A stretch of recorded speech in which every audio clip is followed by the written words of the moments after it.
Good morning बच्चों।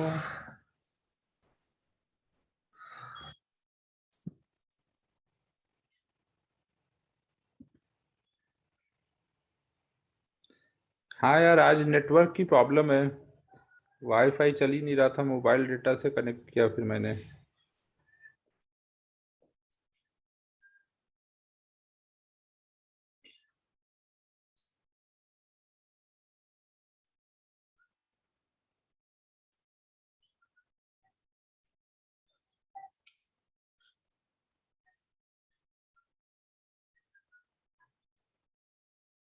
वो कौन सा यार, यू ब्रॉडबैंड है शायद।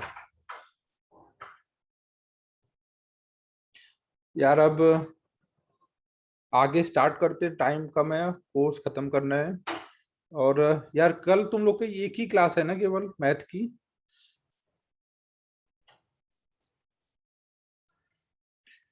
कल बच्चों एक ही क्लास है ना? दूसरी कौन सी है? दूसरी तो केवीपीवाई वाली है ना? केम की है क्या सुबह? अच्छा, कितने बजे से केम की सुबह? 8 बजे से है। ओके। और आज कितनी क्लास है? आज भी दो होंगी ना? तो एक एक्स्ट्रा क्लास लगाने का सोच रहा था यार। एक एक्स्ट्रा लगा लूंगा तो शायद हो जाएगा अपना काम। ठीक है, या तो देखते हैं नेक्स्ट वीक में लगाते हैं फिर।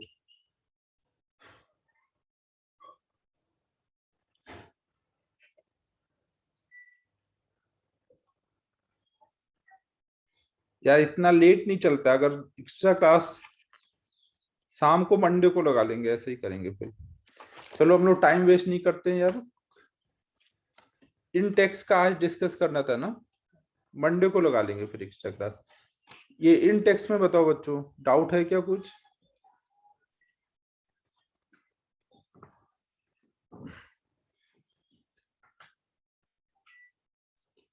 इन टेक्स्ट 3 दिया था कल। इन टेक्स्ट 2 का 4।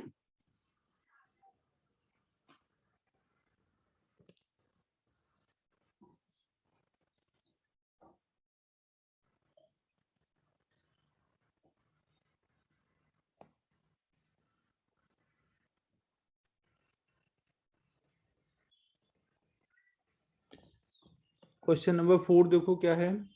A woman is sitting, straining to lift a large crate without success because it is too heavy. We denote the force on the crate as follows: P in the P is the upward force woman exerts on the crate. C is the vertical contact force exerted on the crate by the floor, and W is the weight of the crate. How are the magnitude of these forces related while the woman is trying to unsuccessfully to lift the crate? तो वो ये बोला जा रहा है,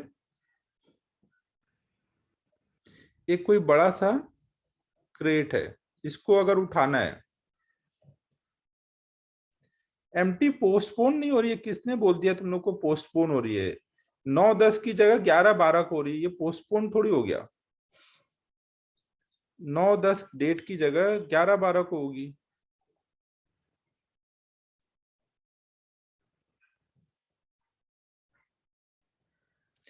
देखो यहाँ पर एक तो क्रेट पे नीचे को वेट लग रहा है, और इस पे पी फोर्स लेडी लगा रही है ऊपर को, और ऊपर को एक जो फ्लोर रखा है, फ्लोर से कांटेक्ट फोर्स लग रहा है ना, ये जो फ्लोर है, फ्लोर से ऊपर को कांटेक्ट फोर्स सी लग रहा है। अगर ये क्रेट वो ऊपर नहीं उठा पा रही, तो मतलब इसका क्या हुआ, ये ऊपर का टोटल जो अपवर्ड फोर्स होगा, ये क्या होगा? ऑल टाइम पे P प्लस सी की वैल्यू क्या रही होगी? W के बराबर रही होगी ना। अगर ये ऊपर नहीं उठ पा रहा है तो इसका मतलब इस पे हर टाइम पे फोर्स बैलेंस था ना। समझ आ रहा है बच्चों मैं क्या बोल रहा हूँ? और कोई भी टाइम पे लेडी ने जो फोर्स लगाया वो वेट से कम था, तभी वो ऊपर उठा ही नहीं पाई। अब जब ऊपर नहीं उठेगा तो कांटेक्ट फोर्स प्लस लेडी का फोर्स मिलके वेट को बैलेंस रखेगा। समझो बच्चों?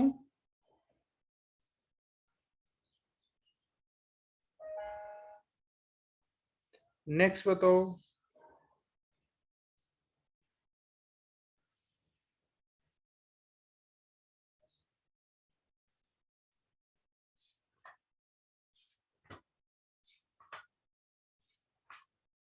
इंटेक्स 3 का एक तो मैंने 7th क्वेश्चन बोला था कि ये मैं क्लास में डिस्कस करने वाला हूँ।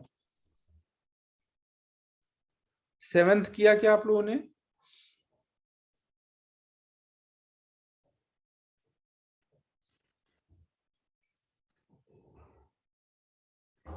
तो आ गया है, कोई डाउट नहीं है इसमें?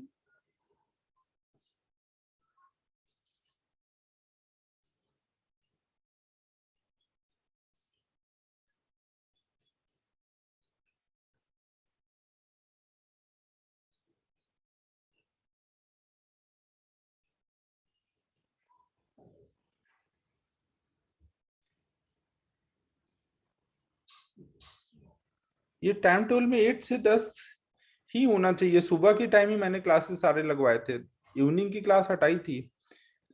मैं अभी क्लास के बाद ना वो सही कराता हूँ ना, क्लास के बाद बोलता हूँ पंकज सर को सही से करके टाइम टेबल भेजने के लिए। इंटेक्स 3 का क्वेश्चन नंबर 146। इंटेक्स 3 का क्वेश्चन नंबर 1 देखो। क्रिस, अगर डायरेक्ट मैसेज करोगे तो मैं नहीं डाउट बता पाऊंगा। कितनी बार बोला हुआ है डायरेक्ट मैसेज मत करो। इंटेक्स 3 क्वेश्चन नंबर 1 देखो। A particle of mass 50 gram moves on a straight line and variation of speed with time is shown. Force acting on the particle at t equal to 2, 4 and 6 second. देखो कोई particle पे force पूछा गया है। Chris, ये VT graph का slope क्या बताता है? वीटी ग्राफ का स्लोप क्या बताता है?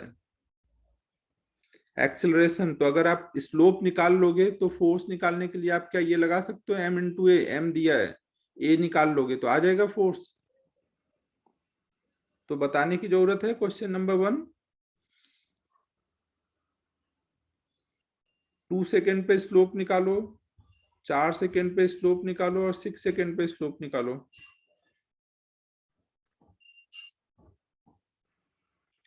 क्रिस, हो जाएगा क्या?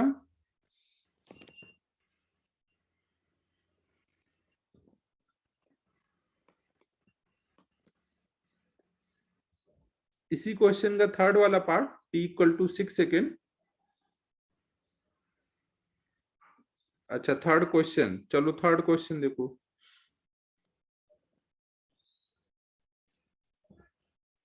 थर्ड में देखो बोला गया है, consider the situation shown in figure, all surfaces are frictionless and string and pulley are light, magnitude of acceleration of two block।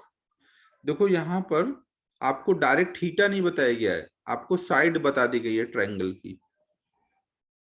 ये साइड 5 है, ये 3 है, ये 4 है। तो ये कैसा वेज है? राइट एंगल वाला वेज है ना, ये एंगल राइट एंगल है, तभी ना 3 और 4 ये 5 आएगा। समझो बच्चों? तो आप ये एंगल निकाल सकते हो क्या?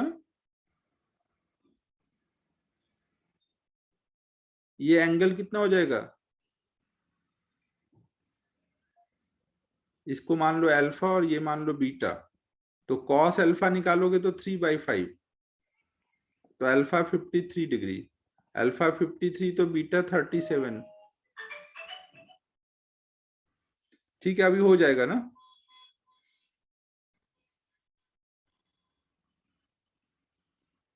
नेक्स्ट, सेकंड में, सेकंड में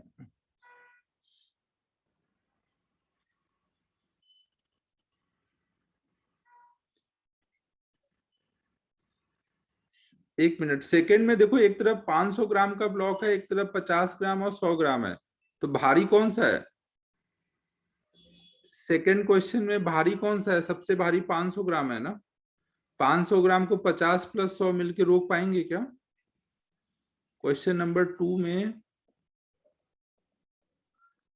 डायरेक्शन चाहिए ना बस अनिकेत, डायरेक्शन समझ आ रहा है? जो हैवी होगा 500 ग्राम को 100 + 50 नहीं रुक पाएंगे ना। हो जाएगा क्या अनिकेत, समझ रहे हैं? 500 ग्राम नीचे जाएगा, 50 और 100 वाले, 50 ऊपर आएगा और 100 इंक्लाइन प्लेन के लॉन्ग ऊपर जाएगा। वेट देखो अच्छे से। नेक्स्ट कौन सा बोल रहे हो बच्चों?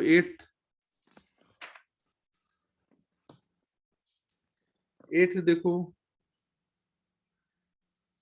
6 भी है, 6 देखो,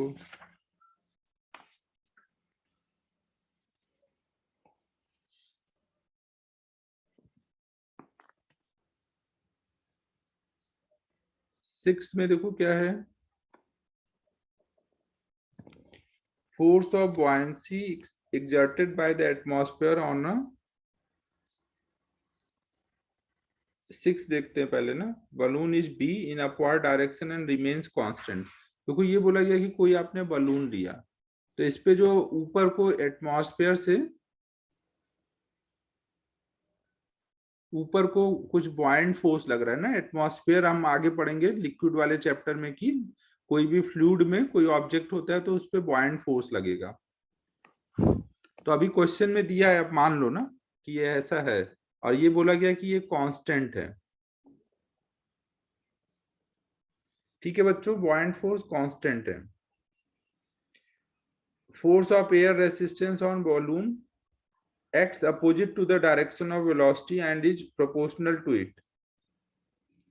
और इस पे बोला जा रहा है कि एयर का रेसिस्टेंस वेलोसिटी के प्रोपोर्शनल है और अपोजिट को लगेगा। एयर रेसिस्टेंस, एयर का फोर्स, वो क्या होगा? समथिंग माइनस के इंटू वी होगा ना, जहां पे के कोई कांस्टेंट है ना। जितना ज्यादा वी होगा उतना ज्यादा एयर का फोर्स लगेगा। और इसको बोला गया कि इसमें कुछ मास m है और ये अर्थ सरफेस की तरफ नीचे को v वेलोसिटी से गिर रहा है। तो आपको बोला गया कि हम इसमें से कितना मास रिमूव कर दे कि ये ऊपर को v वेलोसिटी से जाने लग जाए। यहां तक बच्चों क्वेश्चन क्लियर है? आपको क्या बताना है कि हम बाद में इसमें से कितना मास रिमूव कर दें ताकि अब बॉयंट फोर्स ऊपर को है वो तो कांस्टेंट है, इसका वेट कम हो जाए। जब वेट कम हो जाएगा तो ये ऊपर को भागने लग जाए सेम वेलोसिटी v से। अगर वेलोसिटी v सेम रहेगी ऊपर को हो या नीचे को, तो एयर रेसिस्टेंस वाला फोर्स क्या रहेगा, सेम या अलग? एयर रेसिस्टेंस का फोर्स किधर कैसे डिसाइड होगा? वेलोसिटी कितनी है ना। अगर वो नीचे को आ रहा है तो एयर रेसिस्टेंस कितना होगा? ऊपर को कुछ एफ होगा। और अगर जब ऊपर को जाने लगेगा तो एयर रेसिस्टेंस नीचे को हो जाएगा। और अगर वेलोसिटी सेम है तो एयर रेसिस्टेंस का फोर्स सेम रहेगा ना। क्वेश्चन में बोला गया कि एयर रेसिस्टेंस का फोर्स v पे डिपेंड कर रहा है और डायरेक्शन हमेशा उसके अपोजिट है।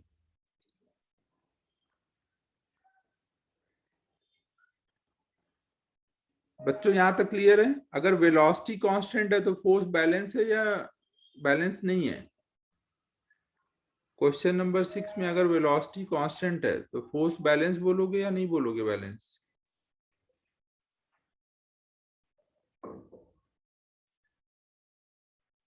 बैलेंस बोलोगे ना। तो पहले केस में फोर्स कैसे बैलेंस होगा? डाउनवर्ड फोर्स बराबर होगा अपवर्ड फोर्स ना, डाउनवर्ड फोर्स बराबर होगा अपवर्ड फोर्स।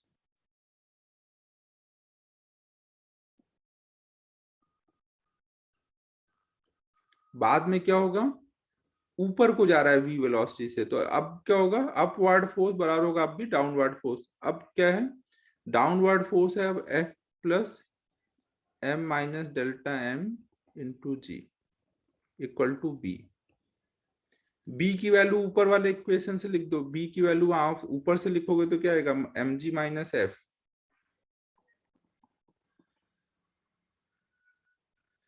हमें देखो यहाँ बी दिया है, एफ नहीं दिया है, तो हमें एफ को हटाना है, हमें एफ को हटाना है यहाँ से ना। तो ऊपर से एफ की वैल्यू डाल दो। एफ की जगह क्या लिखोगे, एम जी माइनस बी।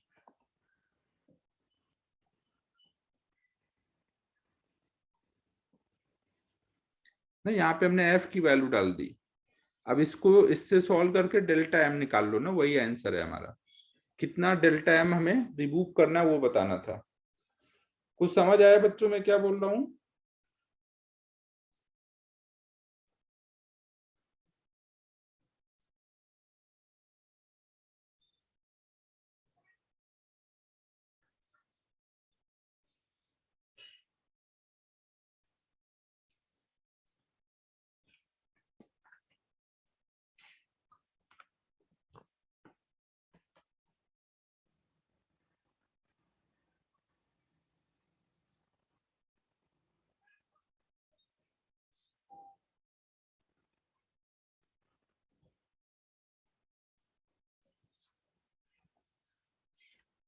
आज तो लग रहा है सारे क्वेश्चन पूछ के ही रहोगे तुम लोग।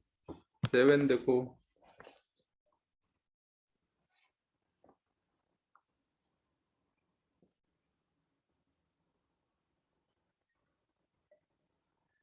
फोर्थ देखो, फोर्थ में क्या है, in the figure a uniform rod of length 30 centimetre of mass 3 kg, strings shown in figure having pulled by constant force B and 32, force exerted by 20 centimeter part of the rod on the 10 centimeter part। ये तो वही string वाला question है, यहाँ string की जगह rod दे दिया गया है ना, रॉड को टेबल पे रख दिया गया है। यहाँ पे पुली लगा दी गई है। और अभी तक क्या होता था, हम लोग यहाँ पर वेट लगाते थे, वेट की जगह फोर्स से खींचा जा रहा है। इसको 20 न्यूटन फोर्स से और इसको 32 न्यूटन फोर्स से। तो यहाँ पे क्या होगा, नेट पुलिंग फोर्स कितना आ जाएगा, इधर को 32 न्यूटन है, इधर को 20 न्यूटन, तो ये किधर जाएगा, इधर को जाएगा ना। तो कितना आ जाएगा, 32 माइनस 20 अपॉन में टोटल मास, टोटल मास कितना है 3, तो ये आ जाएगा 12/3, 4 आ जाएगा। अब एक्सेलरेशन पता चल गया। अब आपको यहाँ पे फोर्स चाहिए, टेंशन चाहिए, तो आप क्या करोगे, वहां पर उसको वहां पे कट कर दो और वहां पे एक मासलेस स्ट्रिंग अटैच कर दो। टोटल मास 3 kg है, तो 20 सेंटीमीटर का कितना मास होगा, 30 सेंटीमीटर का मास 3 kg है, तो 20 सेंटीमीटर का 2 kg आएगा और 10 सेंटीमीटर का 1 kg। ये सही है बच्चों, मास लिखा है जो मैंने। और ये सारा सिस्टम इधर को जा रहा है ए एक्सीलरेशन से। तो अब कोई भी एक की इक्वेशन लिख दो, या तो इसकी लिख दो या इसकी लिख दो। मान लो मैं इसकी लिखता हूं, तो इस पे इधर को टेंशन कितना है, 32 न्यूटन ना। जितने फोर्स से स्ट्रिंग को खींचोगे वही उसमें टेंशन हो जाएगा ना। यहाँ 32 न्यूटन से है, तो इधर वाले स्ट्रिंग में टेंशन कितना है, 32 न्यूटन। इधर वाले स्ट्रिंग में 20 न्यूटन का टेंशन है। तो इधर 32 न्यूटन से खींच रहे हो और पीछे का टेंशन हमें पता नहीं, वो निकालना है। वो मान लो कुछ टी डैश है, तो हम क्या लिख देंगे, 32 minus T dash equal to M into A कितना है, 4 ना, 4। तो टी डैश सॉल्व कर लो इससे। समझो बच्चों मैं क्या बोल रहा हूँ।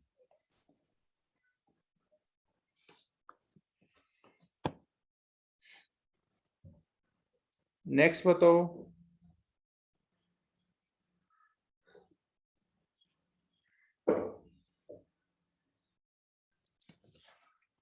7th और 8th देखो। अब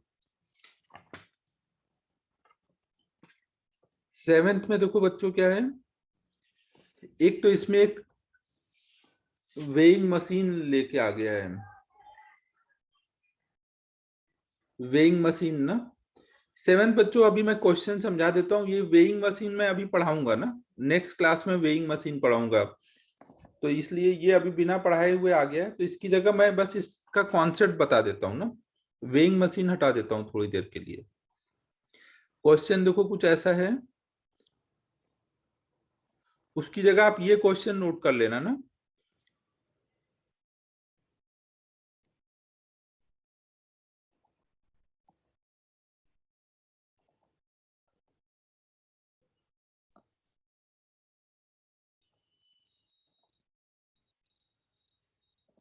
सपोज ये कोई प्लेटफॉर्म है जिसका मास कैपिटल एम है, आदमी का मास स्मॉल एम है। तो आदमी क्या है, प्लेटफॉर्म पे खड़ा है और प्लेटफॉर्म यहाँ पर ऐसे स्ट्रिंग से कनेक्टेड है। तो आदमी को यहाँ कितने फोर्स से प्लेटफॉर्म को, ये स्ट्रिंग को खींचना पड़ेगा सो दैट कि वो ये पूरा सिस्टम इक्विलिब्रियम में रहे, नीचे न गिरे। क्वेश्चन समझो बच्चों, आदमी को यहाँ स्ट्रिंग को कितने फोर्स से पुल करना है सो दैट कि ये पूरा सिस्टम इक्विलिब्रियम में रहे।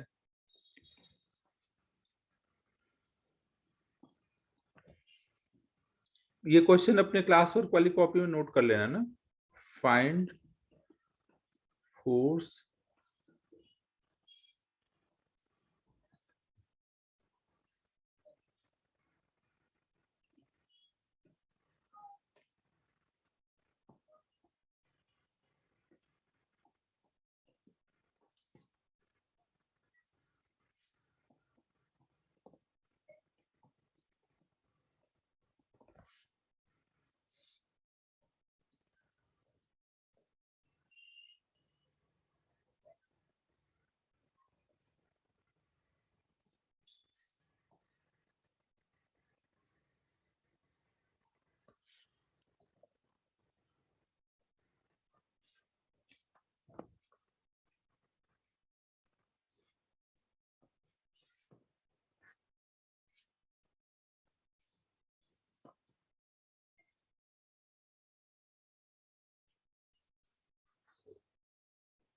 और ये ध्यान रखना बच्चों कि कोई भी स्ट्रिंग को अगर आप कोई फोर्स से खींचोगे तो जितने फोर्स से खींचोगे वही उसमें टेंशन हो जाता है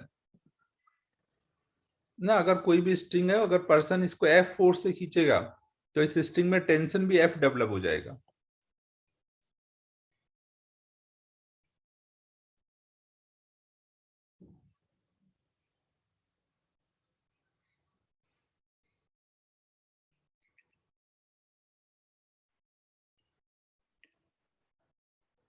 देखो बच्चों, इसको करने के लिए आप दो तरीके से सोच सकते हो। एक तो आप आदमी का अलग सिस्टम बनाओ, प्लैंक को अलग सिस्टम बनाओ, दोनों की इक्वेशन लिखो और उनको ऐड करो, एक तो ये तरीका है। या दोनों को सिस्टम लेके सोच लो, एक ये तरीका है। तो मैं पहले दोनों को अलग अलग सॉल्व करता हूँ, फिर एक लेकर के सोचूंगा। मान लो पर्सन यहाँ पे कुछ एफ फोर्स लगा रहा है, तो स्ट्रिंग में टेंशन कितना डेवलप हो जाएगा, एफ। तो स्ट्रिंग में अगर टेंशन डेवलप हो जाएगा एफ, तो वो क्या होगा, आदमी को ऊपर को खींचेगा एफ से और प्लैंक को भी ऊपर को खींचेगा एफ से। आदमी स्ट्रिंग को खींच रहा है तो स्ट्रिंग आदमी को खींचेगा ना, एक्शन रिएक्शन। समझो बच्चों। तो अगर हम लोग आदमी के लिए बीडी बनाए, आदमी पे क्या क्या फोर्सेस लग रहे होंगे। एक तो जिस सरफेस पे खड़ा है वहां से एक नॉर्मल लग रहा होगा, उसका वेट नीचे को एक्ट कर रहा होगा। तो आदमी के लिए जब हम एफबीडी बनाएंगे तो उस पर क्या क्या फोर्सेस लग रहा है, नीचे को एमजी, ऊपर को नॉर्मल प्लस ऊपर को टेंशन। और अगर हम लोग प्लैंक का एफबीडी बनाए तो प्लैंक पे क्या क्या फोर्सेस लग रहे होंगे। एक तो देख लो ये टेंशन है, टेंशन प्लैंक पे कनेक्टेड है ना यहाँ पर, तो स्ट्रिंग का टेंशन ऊपर को लग रहा होगा, नीचे को प्लैंक का वेट लग रहा होगा, प्लस यहाँ पे देखो प्लैंक ने आदमी पे ऊपर को नॉर्मल लगाया, तो एक्शन रिएक्शन आदमी प्लैंक पे क्या करेगा, नीचे को नॉर्मल लगाएगा ना। तो यहाँ पे नीचे को क्या क्या फोर्सेस हुए, एमजी प्लस नॉर्मल और ऊपर को है टेंशन। और सारा इक्विलिब्रियम में ना, आदमी प्लस प्लैंक दोनों इक्विलिब्रियम में, तो हम बोल सकते हैं आदमी इक्विलिब्रियम में मतलब एन प्लस टी बराबर होगा एम जी के। और यहां से एम जी प्लस एन बराबर होगा टेंशन। तो हमें टेंशन निकालना है ना, आदमी कितने फोर्स से खींच रहा है वो निकालना है, एन को कैंसिल करना है। तो दोनों को सब्ट्रैक्ट कर देते हैं, इक्वेशन 1 में से इक्वेशन 2 सब्ट्रैक्ट कर दो, तो यहाँ आ जाएगा T minus m g equal to m g minus T. T को एक साइड कर लो,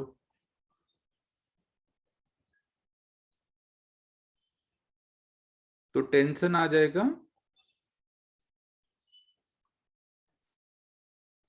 टेंशन मतलब उतना ही फोर्स उसको लगाना पड़ेगा स्ट्रिंग पे, तो ये सिस्टम इक्विलिब्रियम में रहेगा। ठीक है बच्चों, समझ रहे हो?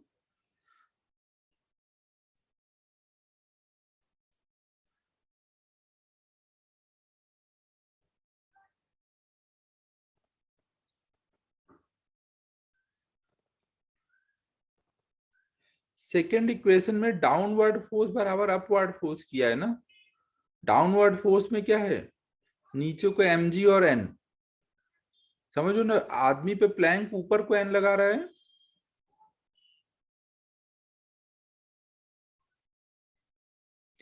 अंकित होने लगेगा ना, तो क्लास में करोगे तभी तो धीमे धीमे टेस्ट में होने लगेगा। टेंशन नहीं लो अभी, अभी बस सॉल्विंग पे फोकस करो, सीखने पे फोकस करो।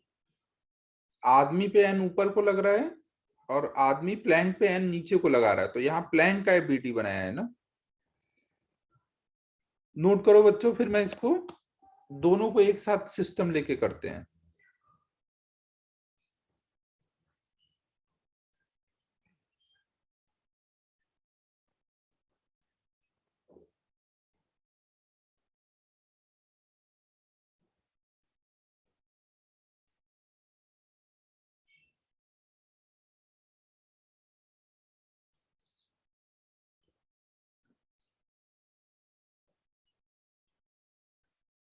नौ और 10 को इसलिए नहीं है यार कि नेक्स्ट वीक में अभी कोर्स खत्म होगा, तो 2-3 दिन तुम लोग को छुट्टी भी देनी पड़ेगी ना। बिना छुट्टी के टेस्ट होगा तो भी दिक्कत है। मंडे ट्यूसडे वेडनेसडे और थर्सडे 4 दिन क्लास लगेगी, फिर फ्राइडे सैटरडे संडे 3 दिन छुट्टी मिलेगी, मंडे ट्यूसडे फिर टेस्ट होगा। अगर छुट्टी नहीं चाहिए आयुष तो लगा देता हूं मैं सैटरडे संडे।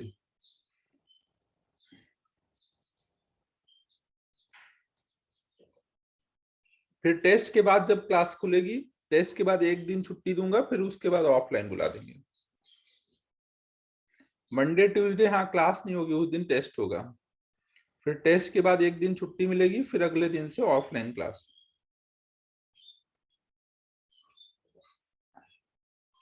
हाँ थर्सडे से।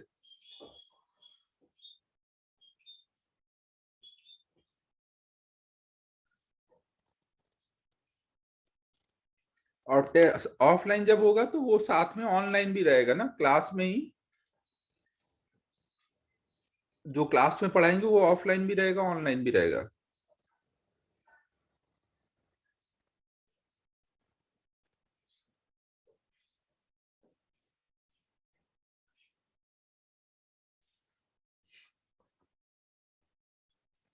नोट हो गया बच्चों?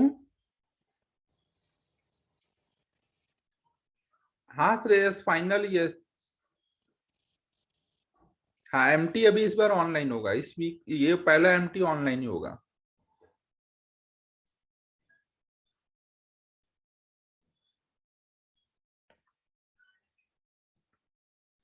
अब देखो बच्चों, यहाँ पर इस क्वेश्चन को हम और इजीली कर लेते हैं अगर हम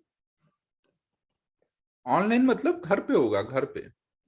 सेंटर वाला ऑनलाइन नहीं है, वो कंप्यूटर पे होगा लेकिन वो ऑफलाइन है। सेंटर पे कंप्यूटर पे होता है लेकिन वो ऑफलाइन है, लैन के थ्रू कनेक्टेड होता है वहां पर। तो अब देखो बच्चों, यहाँ पर अगर हम इस क्वेश्चन को दोनों को सिस्टम लेके सोचते तो और इजीली कर पाते। लैब में 60 के करीब है यार पीसी अभी तो।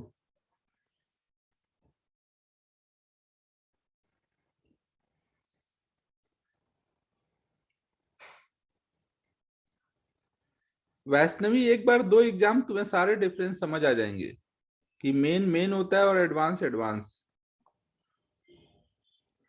2 साल से बंदी है यार, वो खुला ही नहीं जब से बना है।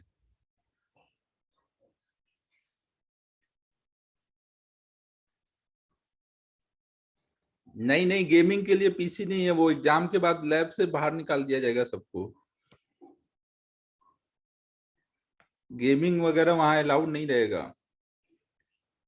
देखो बच्चों, यहाँ पर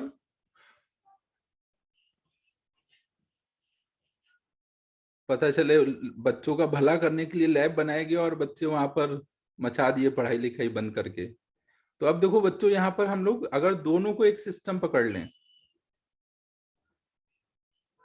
ना, सिस्टम अगर हम लोग इसको ऐसे पूरे को पकड़ लें तो पूरे सिस्टम पे वो मेंस वाले थे वैष्णवी। एडवांस का पैटर्न भी अलग होता है ना, एडवांस में मल्टीपल करेक्ट आएंगे, इंटीजर टाइप आएंगे, कॉम्प्रिहेंशन बेस्ड क्वेश्चन होंगे। जो एक्सरसाइज 3 में जैसे डिफरेंट डिफरेंट टाइप के होते हैं ना, उस टाइप के होंगे। लेवल 1 और 2 सब टाइप का रहेगा उसमें, लेकिन वैरायटी रहेगी। अब श्रेयस अभी पढ़ाई पे फोकस करो, मेरा AIR जान के अब क्या फायदा। 3000 समथिंग था यार। देखो इधर अब, तो यहाँ पे देखो क्या है, इस पे क्या क्या फोर्सेस लग रहे हैं। अगर हम इसको सिस्टम मान लें तो एक तो यहाँ पे ऊपर को T लग रहा है, यहाँ ऊपर को T लग रहा है, और टोटल वेट कितना नीचे को लग रहा है।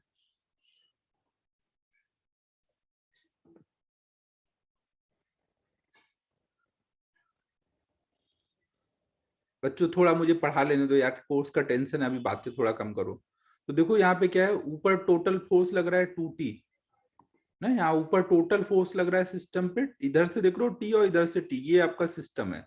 तो टोटल फोर्स कितना हुआ 2T, और नीचे वेट कितना लग रहा है, दोनों का मिला के वेट ना।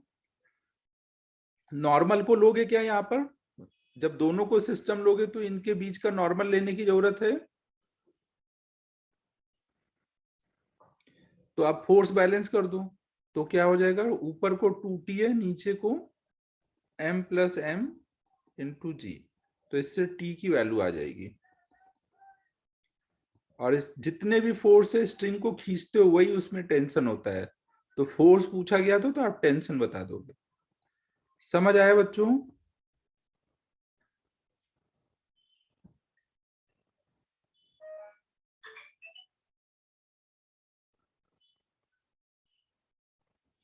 देखो ये जो क्वेश्चन नंबर 7 है उसमें हम बाद में पढ़ेंगे कि वेट निकालने को बोला गया था। कोई भी सरफेस पर अगर कोई खड़ा है और आपको वेट पूछा जाए, तो वेट मतलब होता है नॉर्मल निकालना, नॉर्मल कितना है। तो इस क्वेश्चन में हमें नॉर्मल चाहिए था, तो टी आ जाएगा, तो टी की वैल्यू यहाँ रख दोगे तो नॉर्मल आ जाएगा। 7th वाले क्वेश्चन में हम लोग अभी आगे पढ़ेंगे, वेट निकालना होता है जब कोई सरफेस पे, मतलब नॉर्मल निकालना होता है। हाँ सब कुछ सेम है, 7th में सेम है, बस वहां वेट निकालना है। वेट मतलब एन की वैल्यू बतानी है, पहले टी निकालना है फिर एन निकालना है। अभी मैंने स्प्रिंग बैलेंस पढ़ाया नहीं है ना, इसलिए मैंने वो क्वेश्चन अवॉइड किया। स्प्रिंग बैलेंस पढ़ाने के बाद वो करेंगे। अब 8 देखा जाए।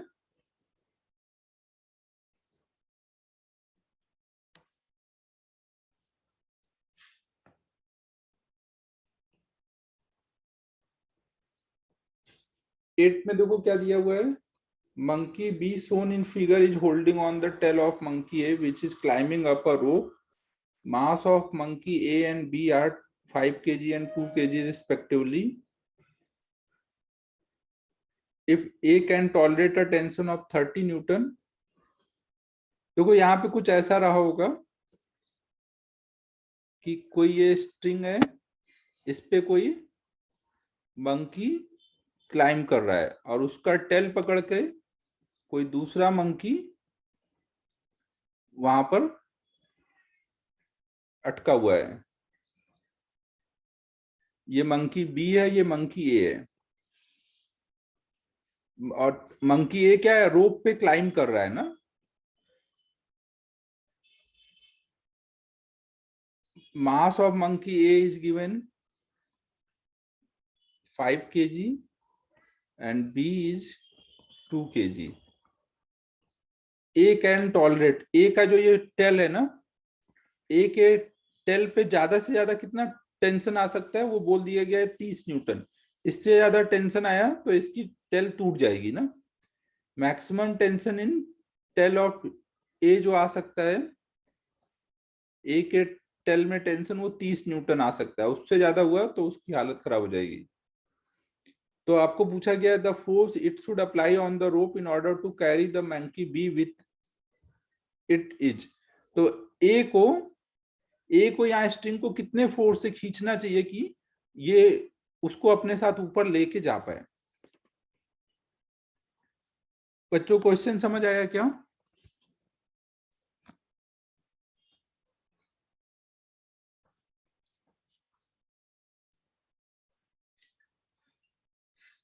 तो देखो पहले तो आपको ये क्लियर होना चाहिए कि मंकी जितने फोर्स से स्ट्रिंग को खींचेगा वही उसमें टेंशन हो जाएगा।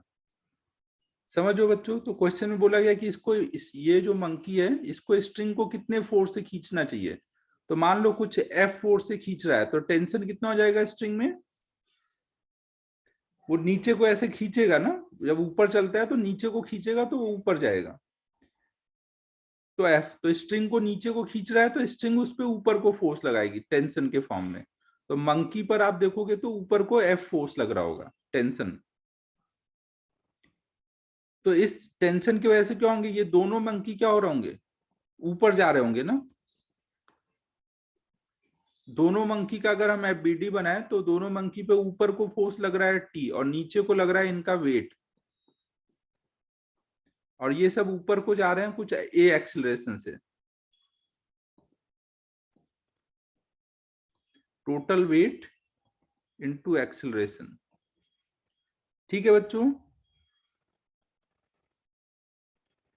अगर हम मंकी बी की इक्वेशन लिखे, मंकी बी पे देखोगे तो क्या होगा, जो यहाँ का टेंशन है वो लग रहा होगा ना ऊपर को।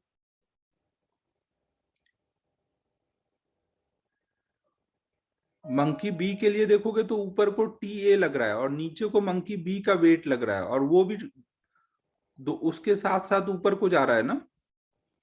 मंकी बी क्या है, ए के साथ अगर ऊपर जा रहा है मतलब दोनों का एक्सेलरेशन सेम है ना। कुछ समझ आ रहा है बच्चों मैं क्या बोल रहा हूँ?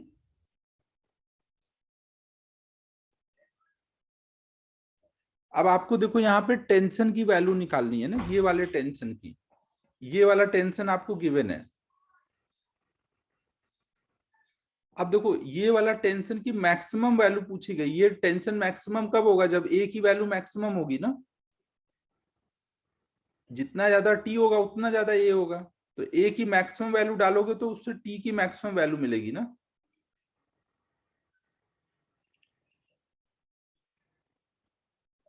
कुछ समझ आ रहा है? और देखो यहाँ पर ए की मैक्सिमम वैल्यू कब कैसे आएगी, जब यहाँ पर इधर टी ए की वैल्यू मैक्सिमम होगी, और टी ए की वैल्यू ऑलरेडी आपको पता है मैक्सिमम कहां तक जा सकती है, 30 तक जा सकती है। तो यहाँ पे 30 डालोगे तो आपको ए की मैक्सिमम वैल्यू मिल जाएगी। वो कितनी आ जाएगी, ये 30 हो गया। यहाँ पे जी की वैल्यू डाल दो तो 30 माइनस 20 10, 10/2। तो ए की मैक्सिमम वैल्यू आ गई इससे 5। तो ये 5 वाली वैल्यू यहाँ पे डाल दो तो ये हो जाएगा टी माइनस 7 × जी, मतलब 70 = 7 × 5। तो टी की मैक्सिमम वैल्यू हो गई 105। इससे ज्यादा अगर टेंशन बढ़ाने का ट्राई करोगे तो ए को बढ़ाना पड़ेगा। ए बढ़ेगा कब, जब टेंशन बढ़ेगा। बट इससे ज्यादा टेंशन बढ़ ही नहीं सकता ना, टी ए बढ़ नहीं सकता इससे ज्यादा। कुछ समझ आया बच्चों?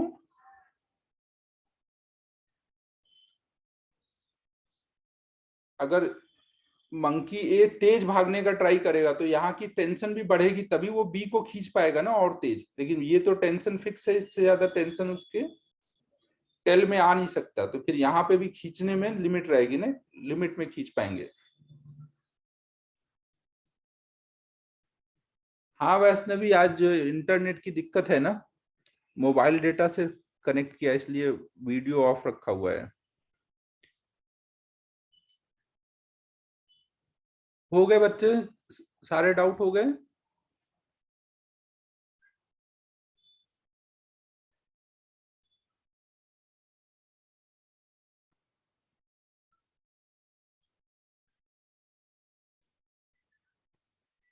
10th वाला दिया था कि नहीं?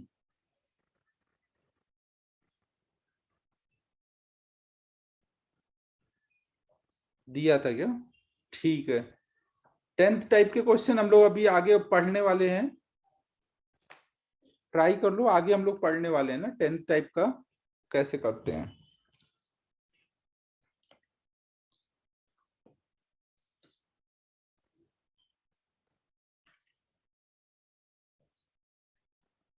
तो अब देखो हम लोग स्ट्रिंग कंस्ट्रेंट स्टार्ट कर रहे हैं। ये हाँ 10th का बस ट्राई कर लेना था। बाकी मैं अभी इस टाइप के क्वेश्चन पढ़ाऊंगा ना, एक अभी आएगा non inertial frame of reference, तो उस टाइम में ये पढ़ाऊंगा मैं।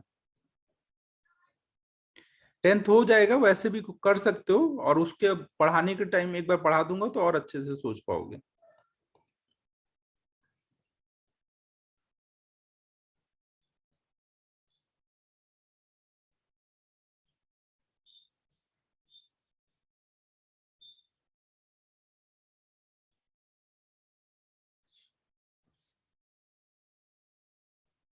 आयुष ये क्या बोल रहे हो, F equal to T minus m ji?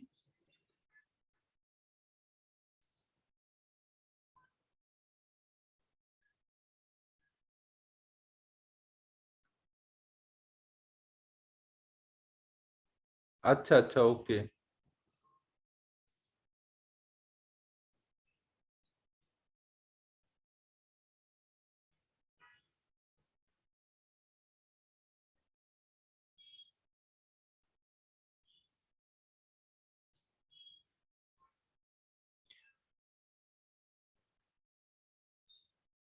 Exercise 1 पहले डिस्कस कर लूं, मतलब ट्राई कर लूं, मंडे को डिस्कस करूंगा।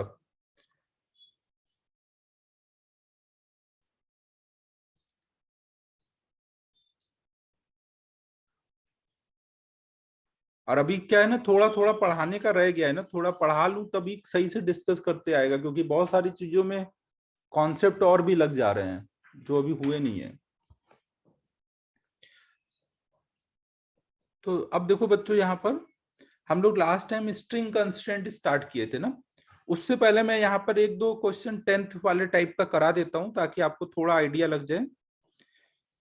मान लो आपके पास एक प्लेटफॉर्म है और इस पे एक ब्लॉक रखा हुआ है, इसका मास m है। अगर ये प्लेटफॉर्म ऊपर कोई a एक्सेलरेशन से जा रहा है तो हमें यहाँ पे निकालना है कि प्लेटफॉर्म इस ब्लॉक पे कितना नॉर्मल फोर्स लगा रहा होगा।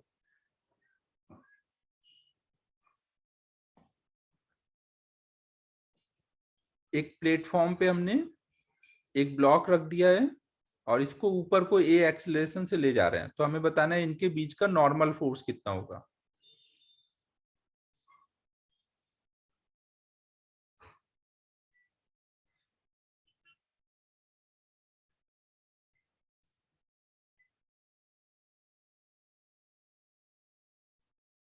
हाँ, m g plus m a. हम कैसे करेंगे, हम बोलेंगे इस पे एक तो ब्लॉक पे नीचे को एम जी लग रहा होगा और ऊपर को नॉर्मल लग रहा होगा, और ये एन क्या कर रहा है, ब्लॉक को ऊपर ले जा रहा है। तो इसमें एन और एम जी में कौन सा बड़ा होना चाहिए? ब्लॉक पे एक ऊपर को एन लग रहा है और नीचे को एम जी, और ये ऊपर को ए एक्सलेशन से जा रहा है, तो इसका मतलब होगा एन माइनस एम जी बराबर होगा एम इंटू ए। तो इससे एन इक्वल टू आ जाएगा एम जी प्लस ए।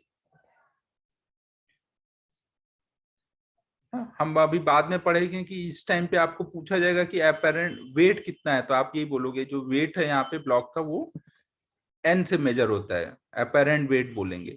तो ये अभी हम लोग आगे पढ़ेंगे ना, लिफ्ट वाले क्वेश्चन करेंगे तब ये सिखाऊंगा। एक ऐसे ही और कर लो, अगर हम कोई प्लेटफॉर्म पर एक ब्लॉक रख दें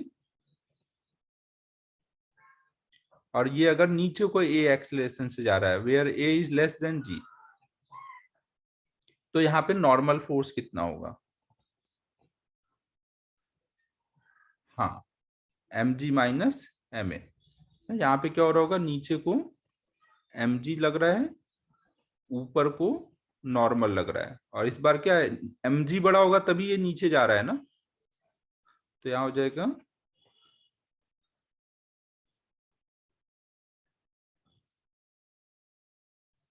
कंस्टेंट। इसमें नहीं हुआ कुछ भी भाई, ये तो नॉर्मल क्वेश्चन है, कंस्टेंट तो अभी देखेंगे। कंस्टेंट इसमें नहीं है वैष्णवी। कंस्ट्रेंट यहाँ पे ये बोल सकते हो कि दोनों के सरफेस हमेशा एक साथ मूव कर रहे हैं। एक यहाँ पे वेज कंस्ट्रेंट का कॉन्सेप्ट लगा सकते हो, लेकिन वो अभी सीखा नहीं है ना, तो इसलिए कंस्ट्रेंट की बात नहीं करो। ये दोनों क्वेश्चन क्लियर है बच्चों?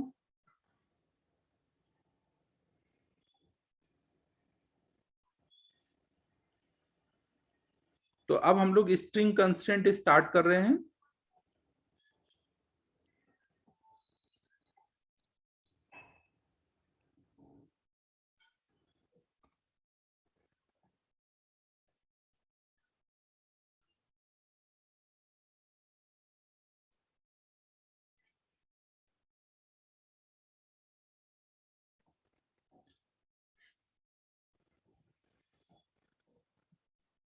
तो देखो यहाँ स्ट्रिंग कंस्ट्रेंट में क्या है, जैसे मान लो, पहले मैं समझाता हूँ कि आपको जरूरत क्यों है स्ट्रिंग कंस्ट्रेंट की।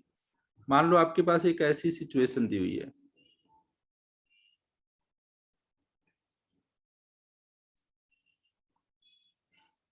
देखो अभी तक पीछे जो,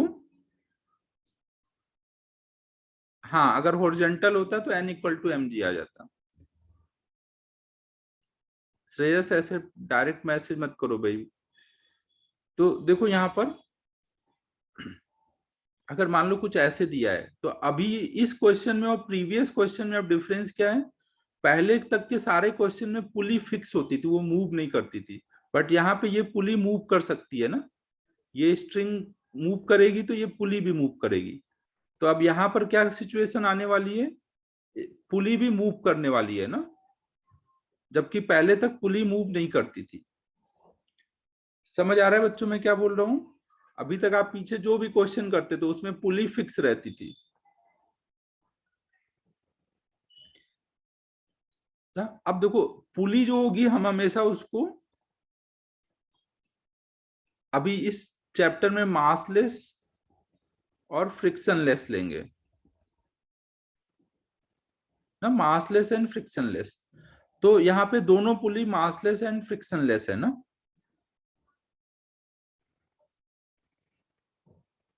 मासलेस एंड फ्रिक्शनलेस है दोनों पुली।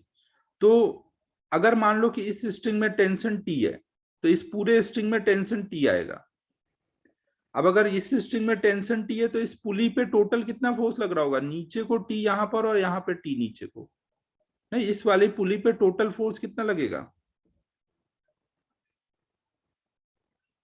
इधर को टी इधर को टी। और अगर ये मासलेस है तो उस पर नेट फोर्स कितना होना चाहिए, अगर एक मासलेस स्ट्रिंग पुली है तो उस पर नेट फोर्स 0 होना चाहिए। तो इसका मतलब क्या होगा, अगर यहाँ टी है यहाँ टी है तो यहाँ का टेंशन कितना होना चाहिए, 2t, तभी उस पर नेट फोर्स 0 हो पाएगा ना। तो ये आपको याद रखना है ना कि जब भी ऐसे पुली मूव कर रहे होंगे, इधर इधर का टेंशन टी है तो यहाँ का डायरेक्ट 2t लिखोगे ना, अगर इधर का जो भी रहेगा उसका हाफ इधर इधर का होगा। समझ आ रहा है बच्चों में क्या बोल रहा हूं? अब ये पूरी स्ट्रिंग सेम है तो यहाँ पे भी टेंशन कितना हो जाएगा, 2t।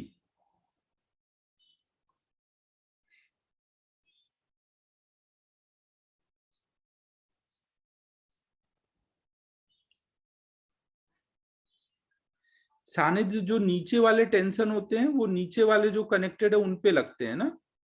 जैसे कोई भी स्ट्रिंग है उसमें आपने टेंशन ऐसे दिखाया, तो ये टेंशन किस पे लग रहा है, जो यहाँ लगा होगा, और ये टेंशन किस पे लग रहा होगा, जो यहाँ पर होगा। यार सानिध्य डायरेक्ट मैसेज मत करो भाई, फिर बाकी बच्चे कंफ्यूज होते हैं ना मैं क्या बोल रहा हूँ। सानिध्य बोल रहा है ये नीचे वाला टेंशन जो है ये नहीं लगेगा क्या, जो यहाँ टेंशन टी है ये टेंशन टी है इस पुली पर।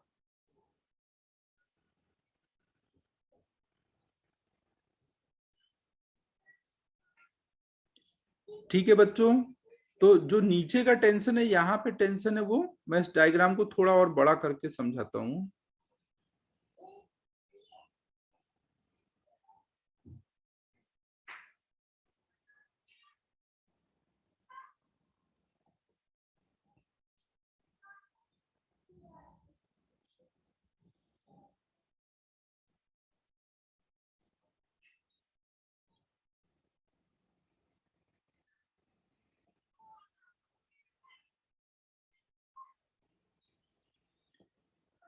देखो यहाँ पर ये जो टेंशन है, ये टेंशन इस ब्लॉक पे लग रहा है ना, और ये वाला जो टेंशन है ये इस पुली पे लग रहा है ना, ये वाला टेंशन इस पुली पे लग रहा है और ये वाला टेंशन इस ब्लॉक पे लग रहा है। समझो ना, स्ट्रिंग में दोनों एंड पे टेंशन होंगे, तो दोनों एंड पे जो टेंशन होंगे वो दोनों एंड पे जो कनेक्टेड होंगे, इस एंड पे जो कनेक्टेड है ये वाला टेंशन उस पे लगेगा और ये वाला टेंशन इस पे लगेगा। कुछ समझ आ रहा है बच्चों मैं क्या बोल रहा हूँ?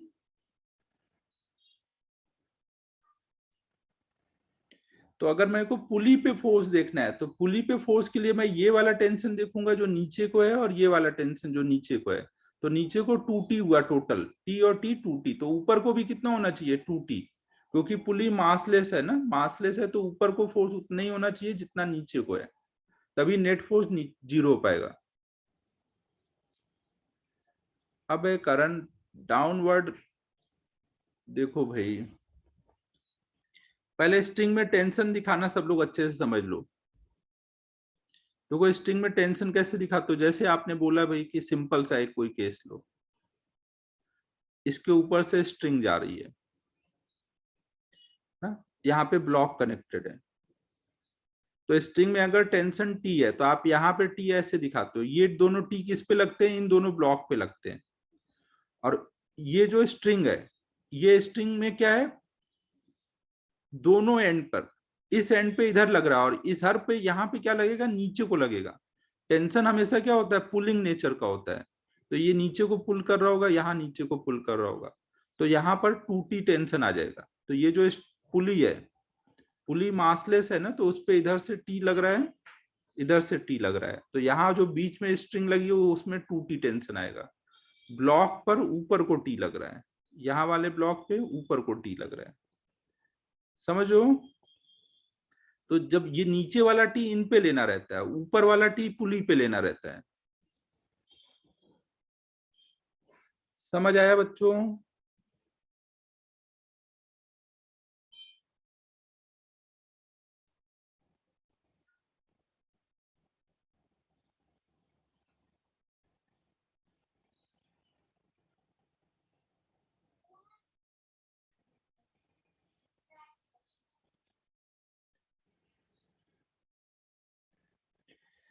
तो देखो मैं आपको ये समझाना चाह रहा था कि इसकी जरूरत क्या है हमें, स्ट्रिंग कंस्ट्रेंट की।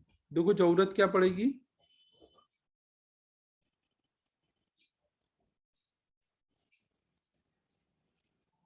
हाँ नोट कर लो पहले यहाँ पे।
हाँ श्रेयस, बताया ना यार, आज इंटरनेट की दिक्कत है इसलिए कैमरा बंद है।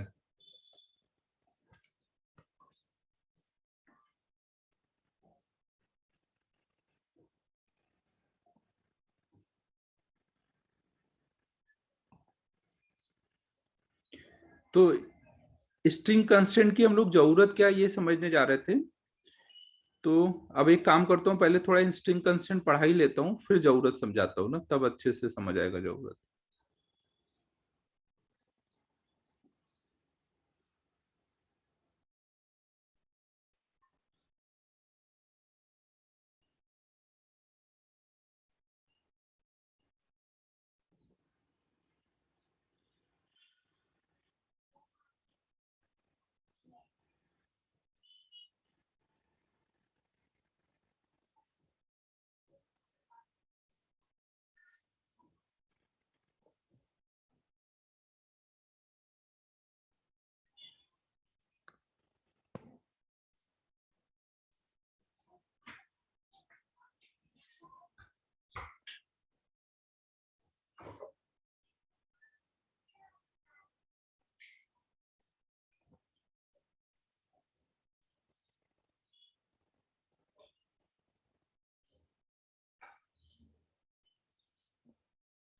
तो अब देखो बच्चों, यहाँ पर हम लोग अब स्ट्रिंग कंस्ट्रेंट स्टार्ट कर रहे हैं। तो स्ट्रिंग कंस्ट्रेंट के लिए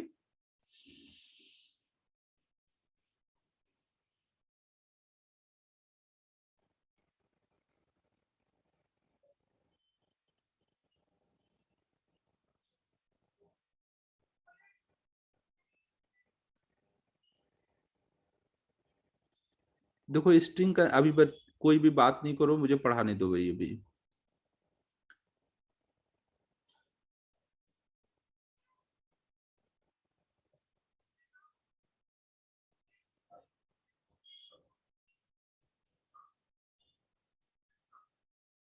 तो अब देखो स्ट्रिंग कंस्ट्रेंट के लिए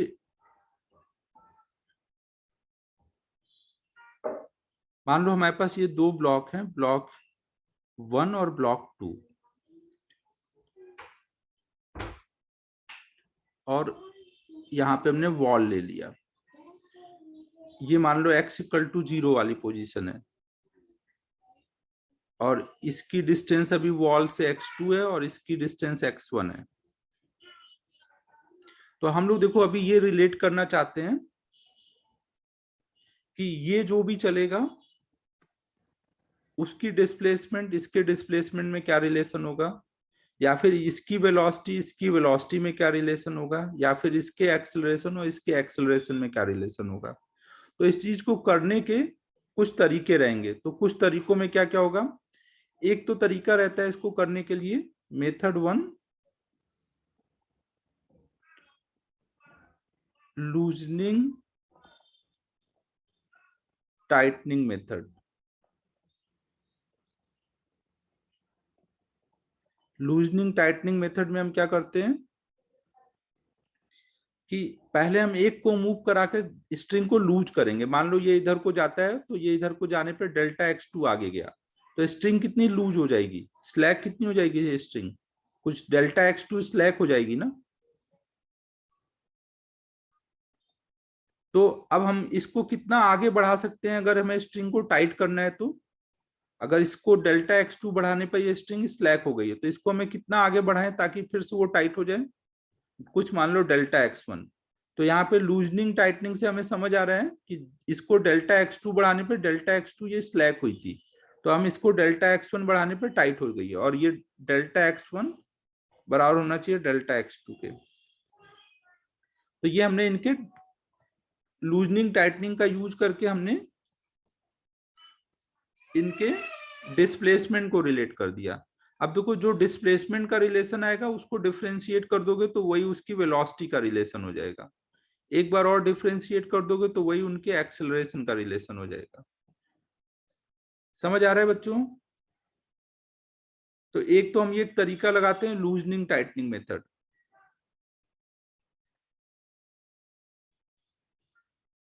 फिर एक देखो तरीका लगाते हैं, स्ट्रिंग की लेंथ जो होती है वो कांस्टेंट होती है, तो ये तरीका लगाते हैं। तो इसमें देखो क्या होगा,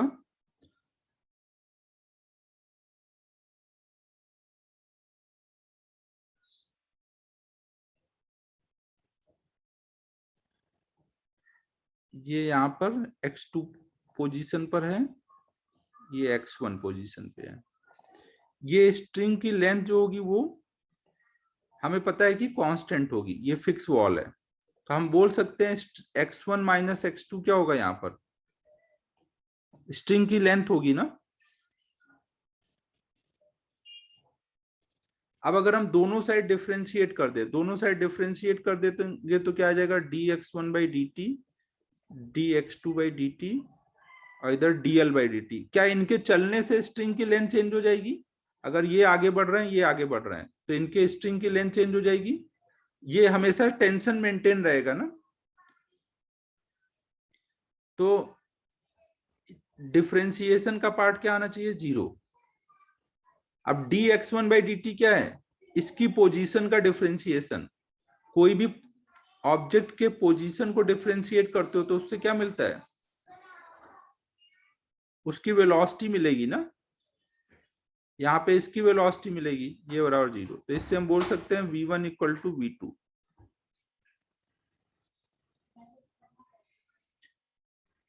ठीक है बच्चों,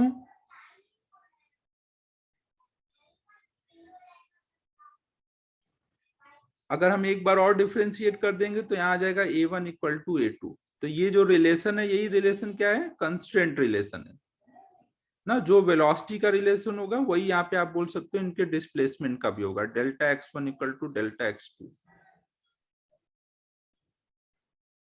तो एक तो हम लूजनिंग टाइटनिंग से कर सकते थे, दूसरा कैलकुलस का यूज करके कर सकते हैं, जिसमें हम बोलेंगे कि स्ट्रिंग की लेंथ कांस्टेंट है।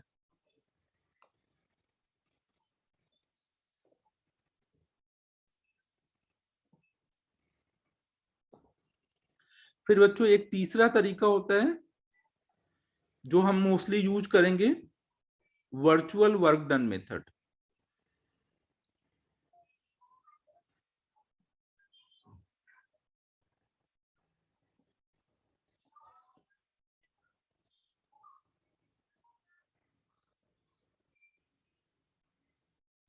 डिफरेंशिएट नहीं किया सानिध्य,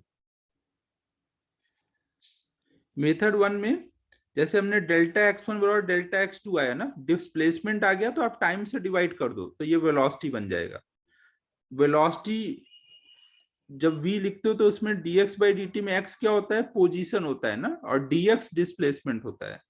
change of position is displacement.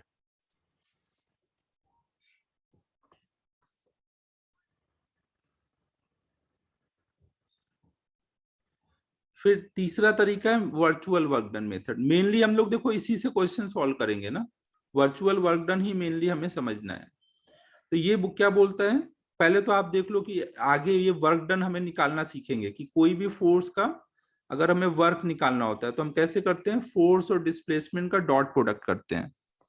ठीक है बच्चों, कोई भी फोर्स का अगर हमें वर्क निकालना है तो ये फोर्स का वर्क डन का फॉर्मूला होता है, अभी याद कर लो ना, ये आगे हम सीखेंगे।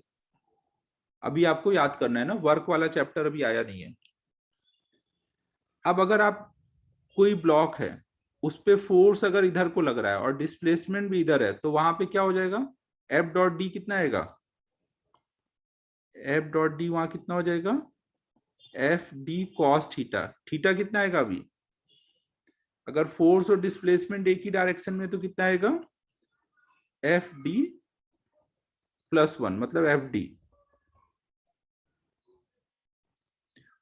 कॉस 0 1 होता है ना, 0 को 1 डाल दोगे तो ये एफ डी आ जाएगा।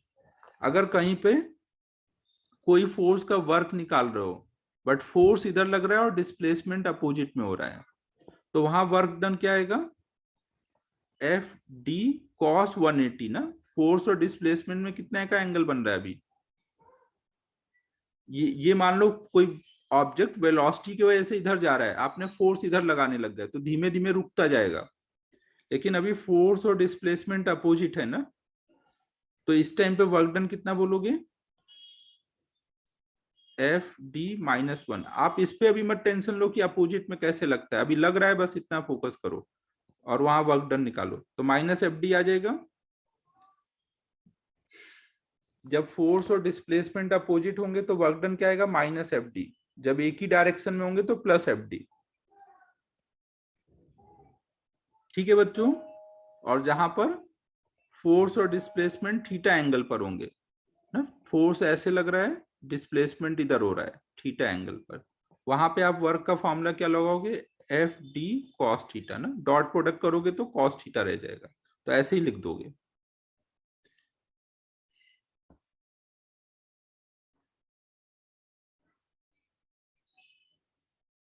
ठीक है बच्चों, अब देखो जब भी स्ट्रिंग वाले क्वेश्चन सॉल्व करोगे तो स्ट्रिंग वाले क्वेश्चन में स्ट्रिंग जो है वो जो ब्लॉक्स कनेक्टेड होंगे उन पे वर्क करती है। स्ट्रिंग में टेंशन आएगा तो टेंशन की वजह से फोर्स आ रहा है ना, टेंशन मतलब क्या, फोर्स। तो स्ट्रिंग फोर्स लगा के ब्लॉक पे वर्क करेगी। अब देखो स्ट्रिंग के अंदर क्या कोई एनर्जी का सोर्स है, स्ट्रिंग क्या खाना खाता है, या स्ट्रिंग में कोई अंदर इंजन लगा हुआ है जो एनर्जी देगा उसको, नहीं देगा। तो अगर अंदर उसमें एनर्जी का सोर्स नहीं है तो वो क्या कभी कोई वर्क कर पाएगा, वर्क करना मतलब एनर्जी का सप्लाई करना। अगर कोई चीज में एनर्जी है ही नहीं अंदर तो वो कभी भी वर्क नहीं कर सकती, मतलब total work done. Total work done by string will always be zero. वो एक साइड में अगर प्लस में वर्क करेगी तो दूसरे साइड में माइनस में, ताकि नेट वर्क डन हमेशा जीरो हो। Total work done by string will always be zero. ठीक है बच्चों,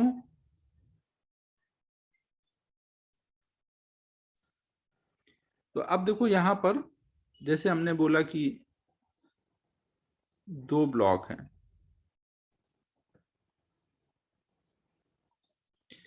ये इधर को मान लो कुछ डेल्टा एक्स वन गया, ये इधर को कुछ डेल्टा एक्स टू गया, तो टेंशन जो होगा इस पे कितना वर्क करेगा, इस पे टेंशन ऐसे लग रहा है, इस पे टेंशन ऐसे कर लग रहा है, ब्लॉक वन ब्लॉक टू।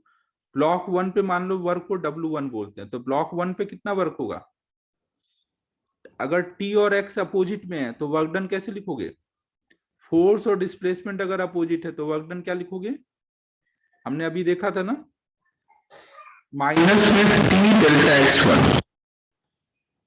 दूसरे पे देखो, इस पे वर्क डन देखोगे तो कितना आएगा, प्लस में T delta x to.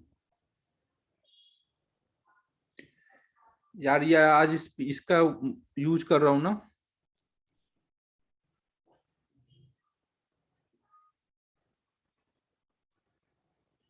Speaker इसका फट जाता है यार, ये दिक्कत है। देखो एक मिनट में चेक करूं, इंटरनेट आ गया होगा तो फिर मैं वापस से मोबाइल से कनेक्ट करता हूँ। ये मैं समझा लेने दो मुझे, फिर मोबाइल उससे कनेक्ट करता हूँ वाईफाई से। तो अब देखो यहाँ पे टोटल वर्क डन कितना हुआ, स्ट्रिंग ने टोटल वर्क डन कितना किया, इस एंड पे इस पे वर्क डन कर रही है और इस एंड पे इस पे कर रही है, तो ये स्ट्रिंग ने टोटल कितना किया, दोनों ऐड कर देंगे, टोटल वर्क डन हो जाएगा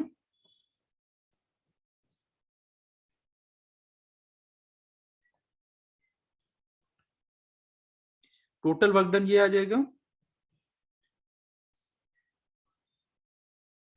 अब टोटल वर्क डन हमें पता है कि स्ट्रिंग तो हमेशा जीरो करती है, क्योंकि उसके अंदर एनर्जी का तो सोर्स लगा नहीं है। अब टी कॉमन हो जाएगा, टी कॉमन करके यहाँ क्या आ जाएगा, तो इससे आ जाएगा delta x one equal to delta x two. देखो अभी आपको इस क्वेश्चन में लग रहा होगा ये तो सीधे सीधे दिख रहा था, इतना करने की क्या जरूरत है, बट यहाँ पे सिंपल है ना, जब आगे कॉम्प्लेक्स सिचुएशन आएगी तो यही मेथड सबसे बेस्ट रहेगा ना। अब एक बार आपने जो टेंशन डिस्प्लेसमेंट का रिलेशन लिख दिया, उसी को टाइम से डिवाइड करके वेलोसिटी का रिलेशन लिख दोगे, उसी को डिफरेंशिएट करके एक्सेलरेशन का रिलेशन लिख दोगे। समझ आ रहा है बच्चों?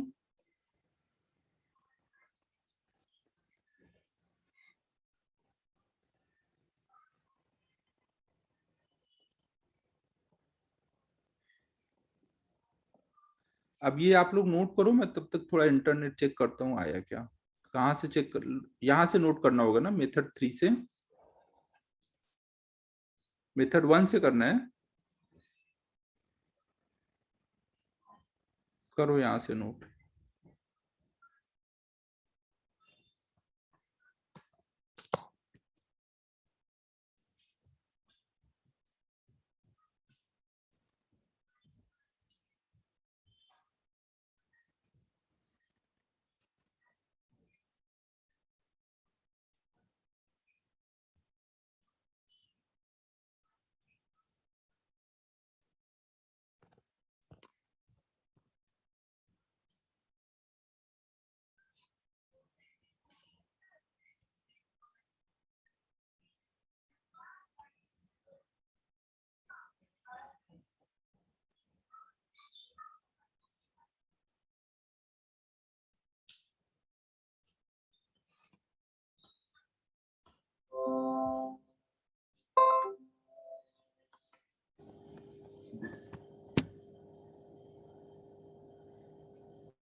बच्चों अभी आवाज सही आ रही है?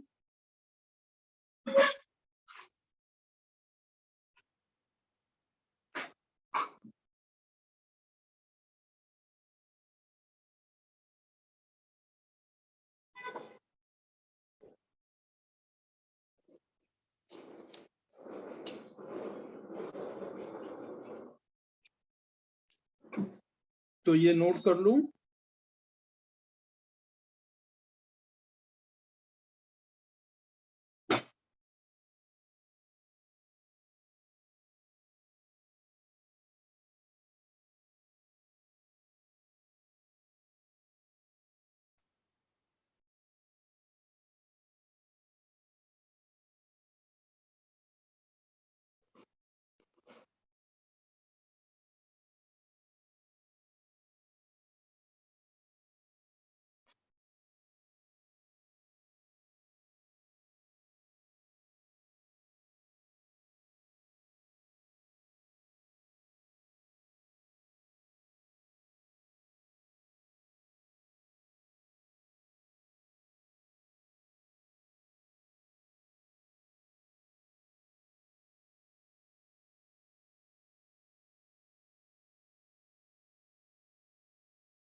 हो गया?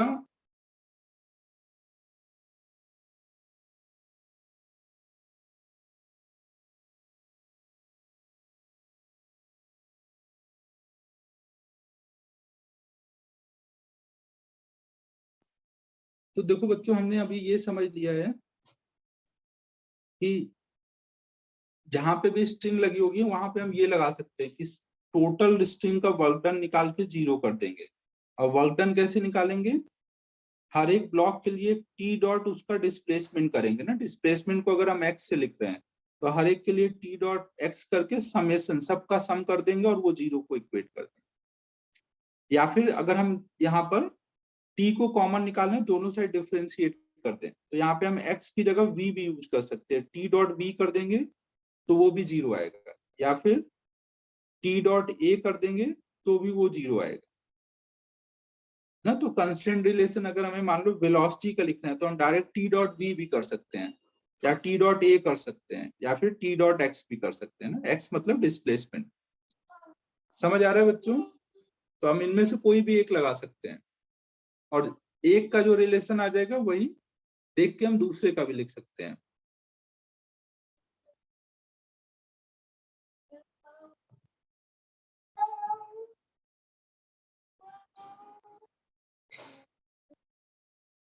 आगे चलें।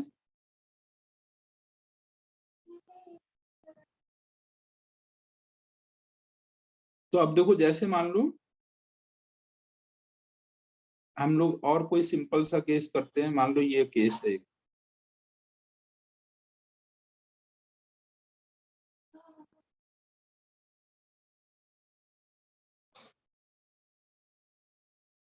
दो ब्लॉक हैं और इनका कंस्ट्रेंट रिलेशन निकालना है। तो हमें देखो यहाँ तो क्लियरली पता है कि जितना ये नीचे जाएगा उतना ही ये ऊपर आएगा, बट अभी के लिए हम लोग मेथड समझ रहे हैं, तो मेथड को इसमें अप्लाई करके देखते हैं ना, ताकि पहले सिंपल सिचुएशन में अप्लाई करना आ जाए, ताकि जब टफ सिचुएशन आए तो कोई टेंशन नहीं। तो देखो एक तो हम लोग यहाँ पे सोच सकते थे method 1 loosening and tightening method से,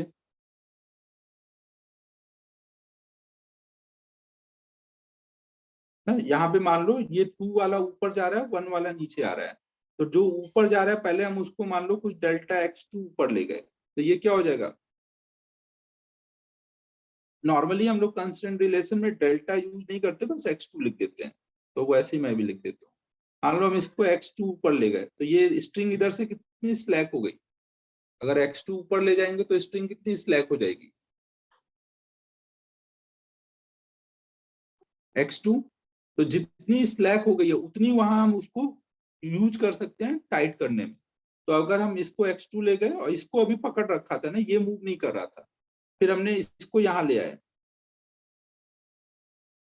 अब इसको यहाँ पे पकड़ा हुआ है, अब इसको खींच रहे हैं नीचे, अब इसको जब नीचे खींचेंगे यहाँ तक लेके आएंगे, तो अगर हमने इसको नीचे को x1 खींचा तो अब स्ट्रिंग टाइट हो गई है, तो हम बोल सकते हैं कि जितनी स्लैक हुई थी उतनी टाइट हुई होगी, तो मतलब x2 और x1 इक्वल होंगे,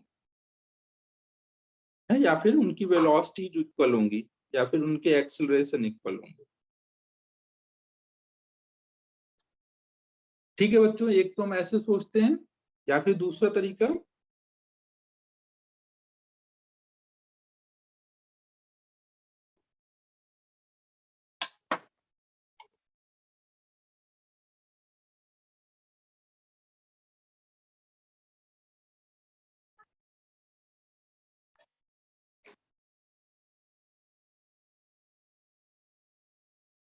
हम लोग स्ट्रिंग की लेंथ कांस्टेंट करेंगे ना। देखो कोई भी एक फिक्स पॉइंट ले लो, मान लो ये हमने एक फिक्स पॉइंट ले लिया है ना, ये पुली मूव नहीं कर रही है, तो यहाँ से यहाँ तक की लेंथ को कुछ x2 बोल दिया, यहाँ से यहाँ तक की लेंथ को कुछ x1 बोल दिया।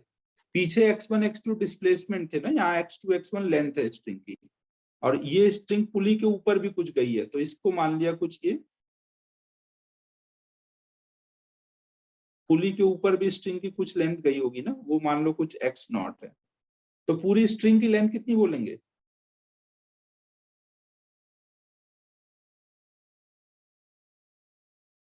ये हम बोल सकते हैं पूरी स्ट्रिंग की length x1 x0 plus x2 मिलके पूरी स्ट्रिंग की लेंथ आ जाएगी।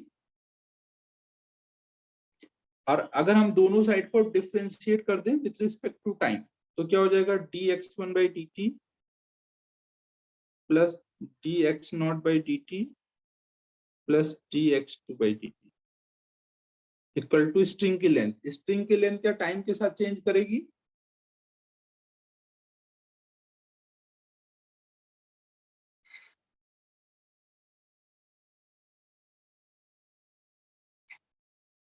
टाइम के साथ चेंज नहीं करेगी, तो ये टर्म 0 हो जाएगा। x0 जो इस यहाँ पर इतने पार्ट में स्ट्रिंग है, वो लेंथ क्या चेंज करेगी टाइम के साथ, ये अगर सरकमफरेंस का आधा आ रहा होगा तो ये हमेशा इतना ही रहेगा ना x0 की वैल्यू, जो पुली के ऊपर स्ट्रिंग की लेंथ है वो तो हमेशा x0 ही आएगी ना, तो ये टर्म भी डिफरेंशिएशन में 0 हो जाएगा, केवल क्या बचेगा dx1 by dt plus dx2 by dt।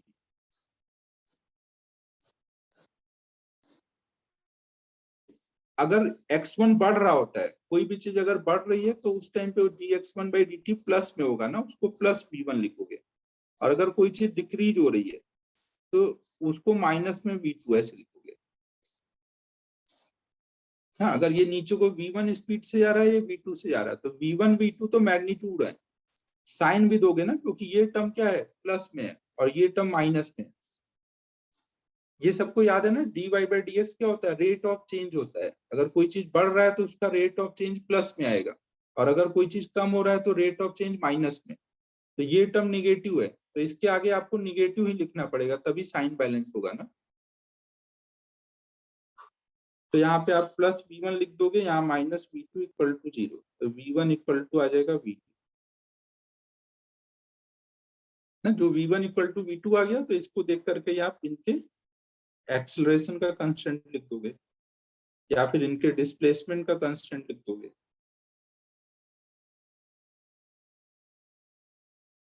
समझ आ रहा है बच्चों?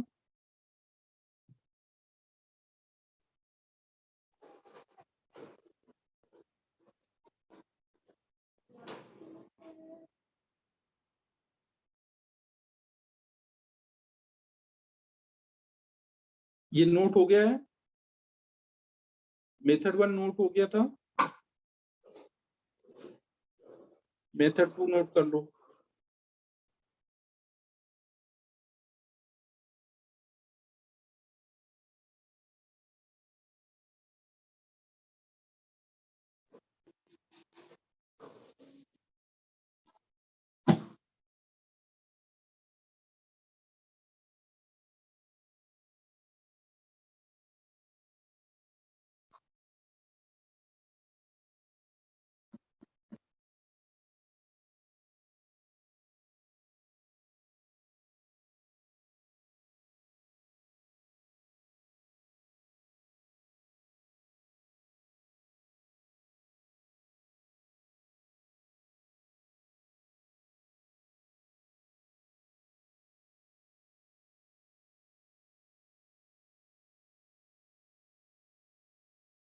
हाँ यार, ऑफलाइन में थोड़ा ज्यादा फास्ट जाता है, ऑनलाइन में थोड़ा समझाने में टाइम ज्यादा लगता है।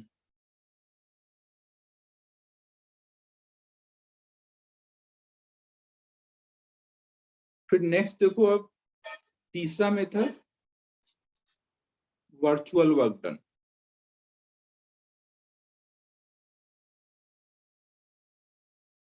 नहीं नहीं, ऑफलाइन में तो ज्यादा करते हैं यार।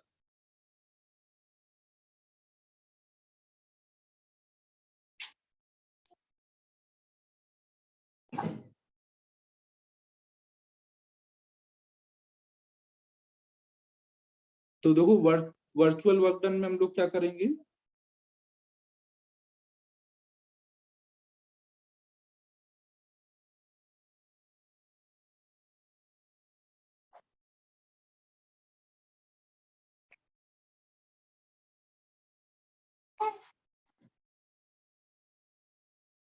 हाँ वो जब अचानक से ऑनलाइन से ऑफलाइन होता है तो कुछ दिनों तक रहता है, लेकिन बाद में बोलने लग जाते हैं।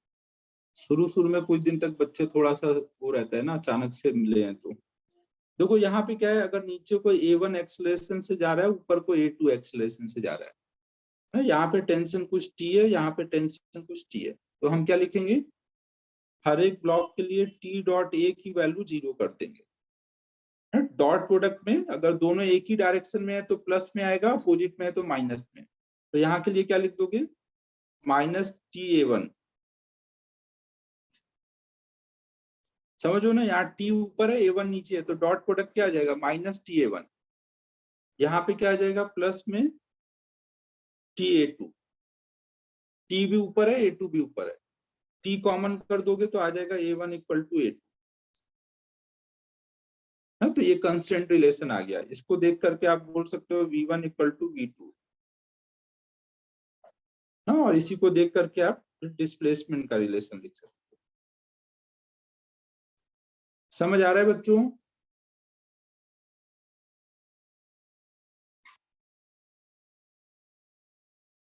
तो आप देखो, हम बार बार ये सारा मेथड नहीं करेंगे, अब आगे से केवल मैं ये तीसरा मेथड अप्लाई करूंगा।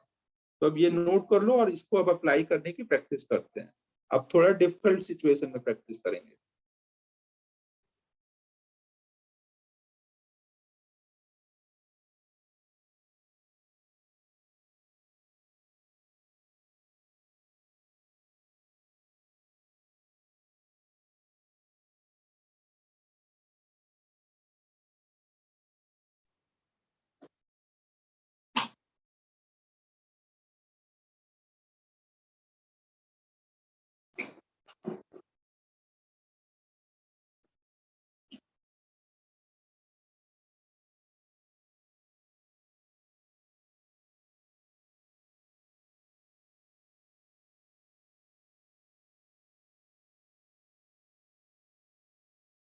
काइनेमेटिक्स से डायरेक्ट क्वेश्चन नहीं आते अंकित, लेकिन हर क्वेश्चन में, बहुत सारे क्वेश्चन में यूज होता है वो। तो यहाँ पे देखो क्या है, अगर हमारे पास दो ब्लॉक हैं, पूछा जाए कि इनकी वेलोसिटी का रिलेशन बताओ। मान लो ये यहाँ पे नीचे को जा रहा है v2 से, ये ऊपर को जा रहा है v1 से, तो हमें बताना है फाइंड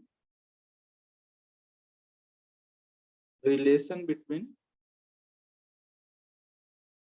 v1 एंड v2। ठीक है बच्चों?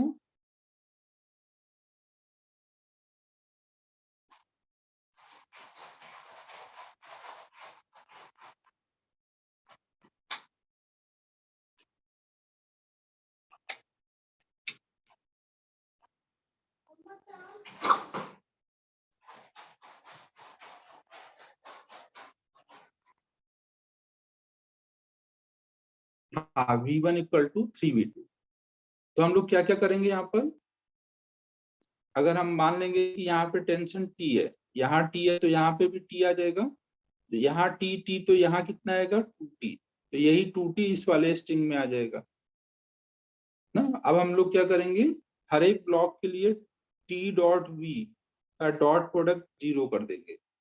तो इस वाले ब्लॉक के लिए जब T डॉट V करोगे तो T ऊपर लग रहा है, V भी ऊपर है, तो यहाँ पे T V1 आ जाएगा। और इसके लिए देखोगे तो टोटल T कितना लग रहा है इस पे, 3T टोटल T, और ये नीचे को है तो माइनस में आएगा, -3T into V2 equal to 0, तो आ जाएगा V1 इक्वल टू 3V।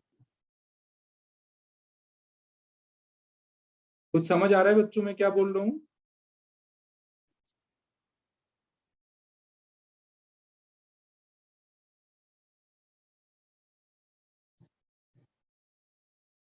तो ऐसे करके हम इनके वेलोसिटीज को रिलेट कर देंगे ना, यही रिलेशन इनके एक्सेलरेशन में भी आ जाएगा। हर एक ब्लॉक पे जितना भी टेंशन है वो टेंशन लेंगे और T डॉट V कर देंगे और सबका सम 0 कर देंगे। सानिध्य टेंशन लिखना समझ आया है? यहाँ T है तो यहाँ 2T होगा। मैंने सबका ऐड किया है ना। और ये ध्यान रखो कि जब भी आप T डॉट V करते हो, डॉट प्रोडक्ट में अगर T और V सेम डायरेक्शन में है तो डॉट प्रोडक्ट TV होएगा, प्लस TV होगा। और अगर T और V अपोजिट में है तो डॉट प्रोडक्ट करोगे तो माइनस TV होगा। ये अभी ऊपर समझाया था। तो यहाँ पे देखो ऊपर को 3T है और नीचे को ये जा रहा है, तो यहाँ पे डॉट प्रोडक्ट कितना आएगा, 180 डिग्री एंगल है ना यहाँ पर। समझ आ रहा है यहाँ पे मैं क्या बोल रहा हूँ? 3T V2 इनका डॉट प्रोडक्ट करना है, ये ऊपर समझाया था यहाँ पर। ये देखो, अगर दो वेक्टर अपोजिट में होंगे तो डॉट प्रोडक्ट माइनस में आएगा।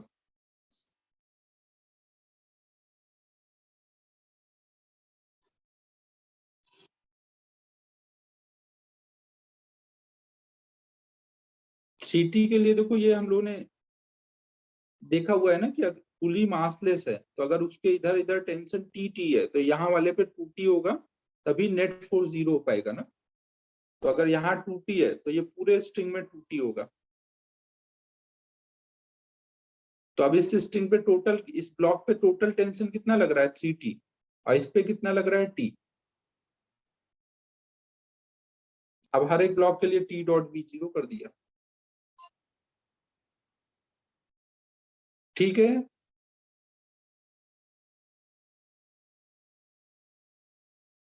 ये नोट कर लो, फिर अगला प्रॉब्लम करते हैं।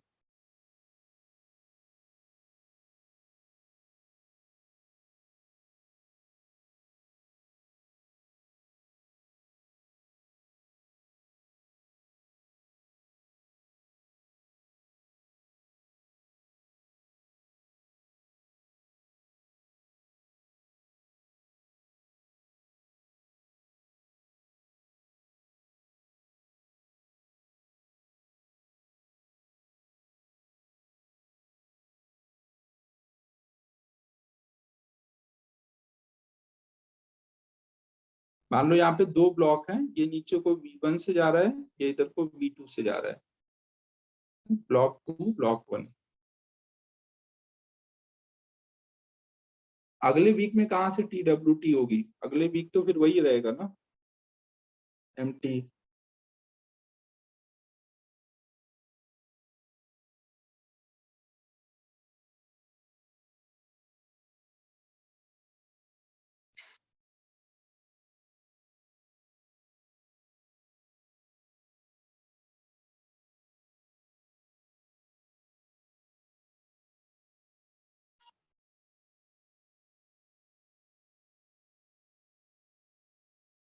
अगले वीक में केवल मेजर टेस्ट रहेगा ना, अब TWT नहीं होगा।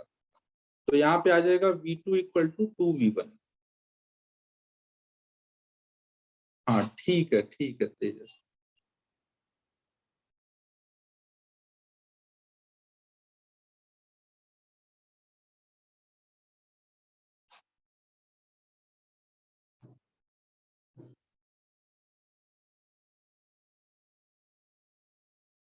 तो देखो यहाँ पे क्या हो जाएगा,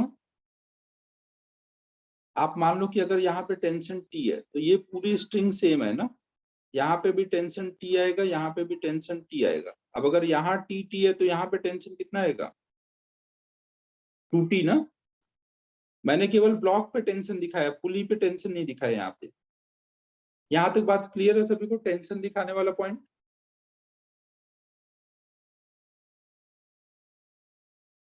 अब हर एक ब्लॉक के लिए T.V निकाल के 0 कर दो। T.V करोगे तो क्या आएगा, यहाँ पे करोगे तो T इंटू V2 आएगा। T और V2 सेम डायरेक्शन में है तो प्लस में आएगा ना, और यहाँ पे देखोगे तो V1 नीचे और टेंशन ऊपर है तो डॉट प्रोडक्ट करोगे तो माइनस में आएगा। तो इससे T कॉमन हो जाएगा, V2 इक्वल टू आ जाएगा 2V1। कुछ समझ आ रहा है बच्चों में क्या बोल रहा हूँ?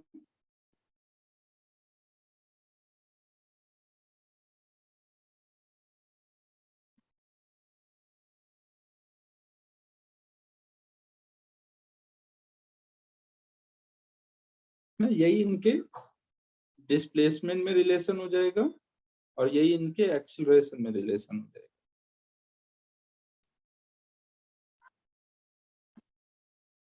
अगर आप इस क्वेश्चन को लूजनिंग टाइटनिंग से ट्राई करोगे तो आप देखोगे कितना डिफिकल्ट जाएगा। हो तो जाएगा लेकिन थोड़ा सोचना डिफिकल्ट होगा ना। तो मैं एक बार वो भी समझाता हूँ ना लूजनिंग टाइटनिंग से। तो वो लूजनिंग टाइटनिंग से हम कैसे कर सकते हैं,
ग्रेविटी की लिफ्ट 6 फ्लोर तक जाएगी ही नहीं, चली गई तो फिर वहां पे अटके रहोगे, कॉल करोगे तो कोई आएगा तुम्हें निकालने के लिए।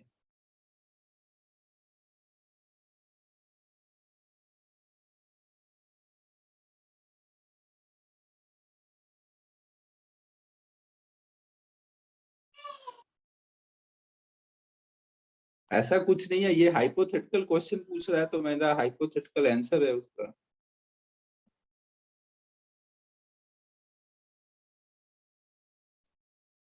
देखो बच्चों, अब यहाँ पर हम लोग इस चीज को लूजनिंग टाइटनिंग से करते हैं। हाँ हाँ कर सकते हैं, कर सकते हैं। बस एक साथ ज्यादा बच्चे नहीं आओ, एक साथ ये नहीं कि 7-7 8-8 बच्चे लिफ्ट में घुस जा रहे हो। 2-3 लोग आओगे तो कोई दिक्कत नहीं है, लिफ्ट अटक जाती है, इस चक्कर में फिर बच्चों को मना करना पड़ता है। और लिफ्ट हमेशा अपनी ग्रेविटी की ही यूज करनी है, ये नहीं कि अगल बगल वाले ऑफिस की लिफ्ट यूज कर रहे हो। सारे लोग हम लोग को कंप्लेन करते रहते हैं कि आपके बच्चे हमारी लिफ्ट यूज कर रहे हैं, तो वो नहीं करना है। कोई भी और लिफ्ट यूज की तो उस पर सीधे 500 का फाइन लगा देता हूँ मैं। लिफ्ट के लिए मेरे को कोई टेंशन नहीं चाहिए, अपने ग्रेविटी का ही लिफ्ट यूज करो। तो अब देखो बच्चों, यहाँ पे लूजनिंग टाइटनिंग से कैसे करेंगे। अब बच्चों ध्यान से सुनो, कोई इधर उधर की बातें नहीं ना, क्योंकि यहाँ पे थोड़ी दिक्कत आती है। अब देखो यहाँ पे हम लोग अगर ऐसे सोचे कि मान लो हमने इसको अभी इसको पकड़ रखा है, फर्स्ट ब्लॉक को पकड़ रखा है, यहाँ पे नीचे हैंड लगा रखा है, इसको नीचे नहीं जाने दे रहे हैं, और सेकेंड ब्लॉक को हम आगे लेके आते हैं। अगर मैं इसको आगे को x2 लेके आऊंगा तो ये पूरी स्ट्रिंग अब कितनी स्लैक हो चुकी होगी, ये पूरी स्ट्रिंग कितनी स्लैक हो चुकी होगी बच्चों, x2 स्लैक हो चुकी होगी। अब मैं इसको सेकेंड ब्लॉक को यहीं पे होल्ड कर ले रहा हूँ, यहीं पकड़ के रखा हुआ हूँ, और 1 को नीचे खींच रहा हूँ। अब 1 को अगर मैं नीचे को खींचूंगा तो मान लो 1 नीचे को x1 आया, अगर 1 नीचे को x1 आएगा तो ये पुली नीचे कितना आ जाएगी, ये पुली का केवल डायग्राम बना रहा हूँ। पुली अगर पहले यहाँ थी, यहां से अगर पुली यहाँ आ गई नीचे, x1 नीचे आ गई, तो अगर पुली नीचे x1 आएगी तो स्ट्रिंग इधर से और इधर दोनों साइड से कितनी खींचेगी,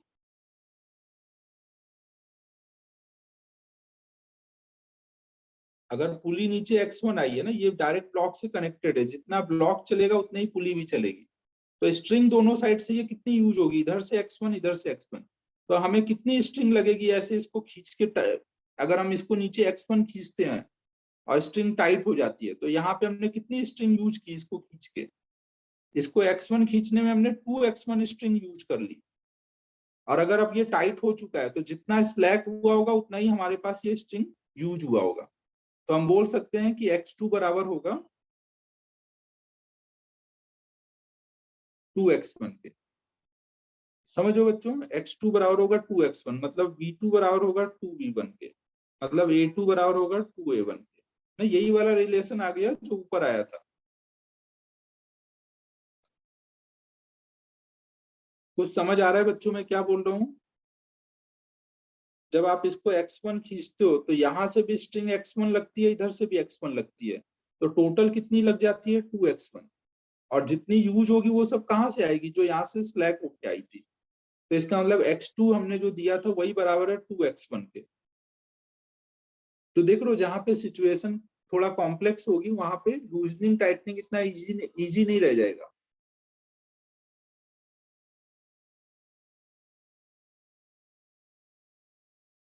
समझ आ रहा है बच्चों, इसीलिए हम लोगों ने वर्चुअल वर्क डन पढ़ा, वो हर जगह आपको इजी पड़ेगा।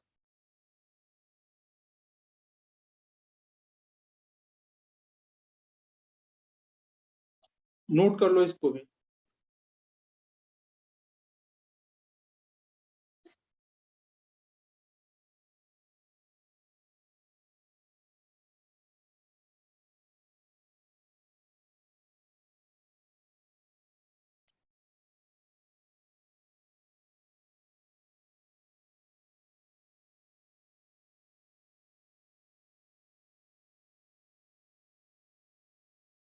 अब एक दो और हम लोग कंस्ट्रेंट रिलेशन निकालते हैं वर्चुअल वर्क डन का यूज करके।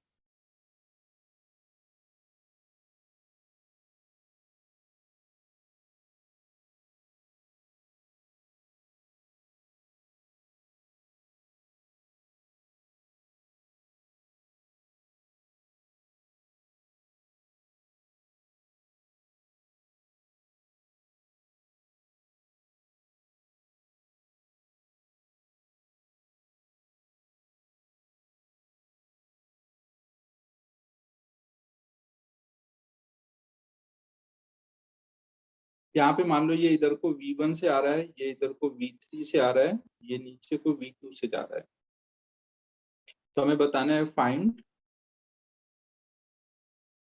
Relation between V1 V2 and V3।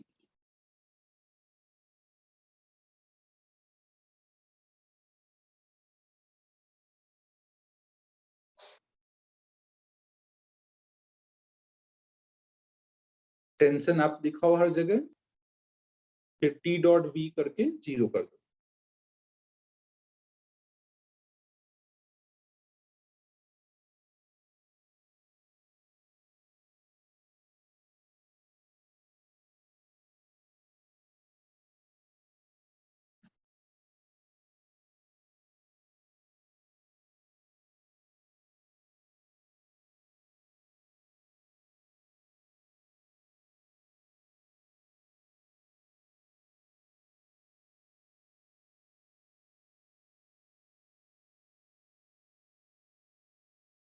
हाँ सही है अमान, v1 plus v3 equal to 2v2।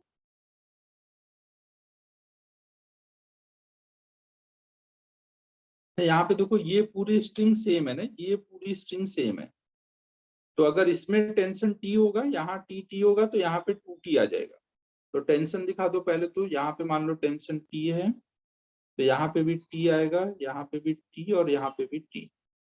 यहाँ पे टी टी, तो यहाँ पे 2t आ जाएगा। अब हर एक के लिए टी डॉट बी करते हैं। तो अब यहाँ पे जब करोगे तो टी वी1, तो ये कितना आ जाएगा, टी इंटू वी1 प्लस में ना, क्योंकि दोनों एक ही डायरेक्शन में है। यहाँ के लिए करोगे तो 2t ऊपर को है, v2 नीचे को है, तो माइनस 2t इंटू वी2। और यहाँ के लिए करोगे तो प्लस टी वी3। तो इससे v1 plus v3 equal to 2v2 ये आ जाएगा। समझ आया बच्चों?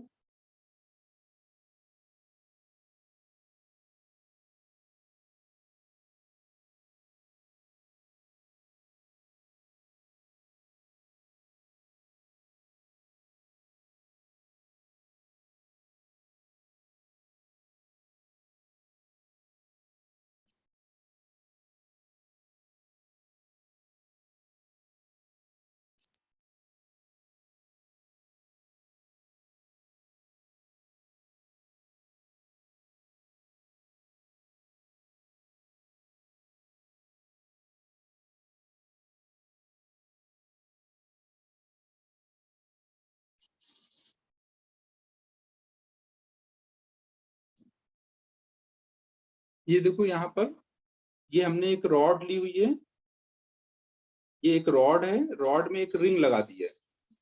तो अब ये रिंग क्या है, केवल रॉड के लॉन्ग ही चल सकती है ना।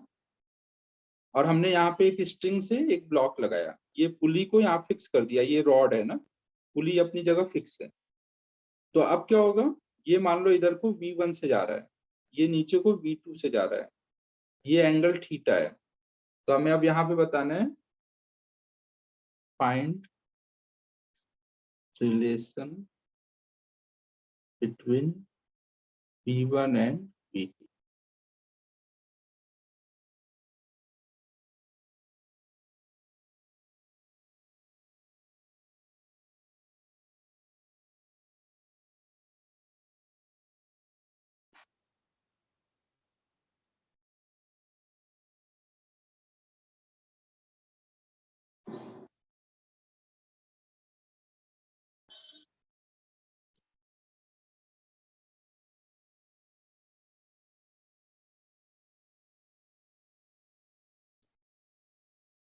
v2 equal to v1 cos theta.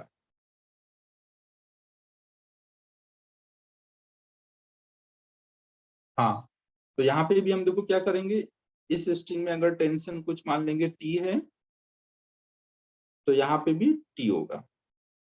तो अब हम लोग दोनों ब्लॉक के लिए टी डॉट वी निकालेंगे। अब इसके लिए टी डॉट वी निकालोगे तो क्या आएगा, टी ऊपर है, v2 नीचे है, तो माइनस टी v2 आएगा। और यहाँ पे डॉट प्रोडक्ट क्या आएगा, टी और v1 के बीच का एंगल थीटा है ना, तो डॉट प्रोडक्ट क्या लिखोगे, T v1 cos theta equal to 0। तो इससे आ जाएगा v2 equal to v1 cos theta. समझ आया होगा सभी को?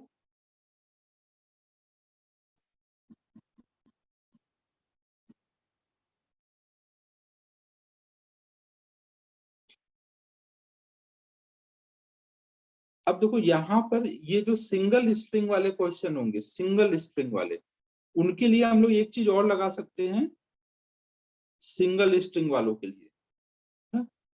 जहां पे भी एक सिंगल स्ट्रिंग है वो कैसे भी आ रही हो, ऐसे आके कुछ ऐसे जा रही है मान लो, तो स्ट्रिंग के लेंथ के लॉन्ग हर एक पॉइंट की वेलोसिटी हमेशा क्या होनी चाहिए, स्ट्रिंग के लेंथ के लॉन्ग।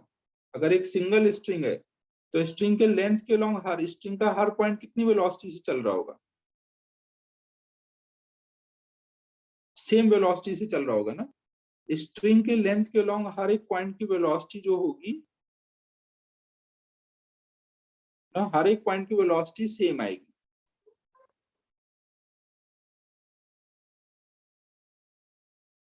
ना ये पॉइंट आपको ध्यान रखना है। एक ही स्ट्रिंग के अगर पॉइंट है ना, एक ही स्ट्रिंग के अगर सारे पॉइंट है तो उसी पॉइंट की वेलोसिटी स्ट्रिंग के लेंथ के लॉन्ग सेम होगी। In a single string velocity of every point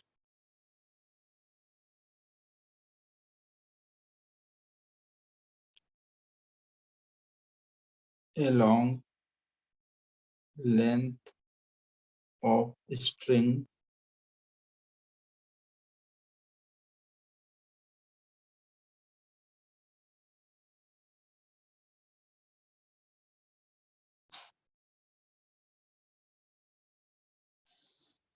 will be same।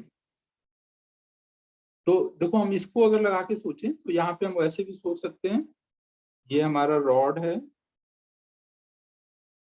यहाँ पे रिंग लगी हुई है,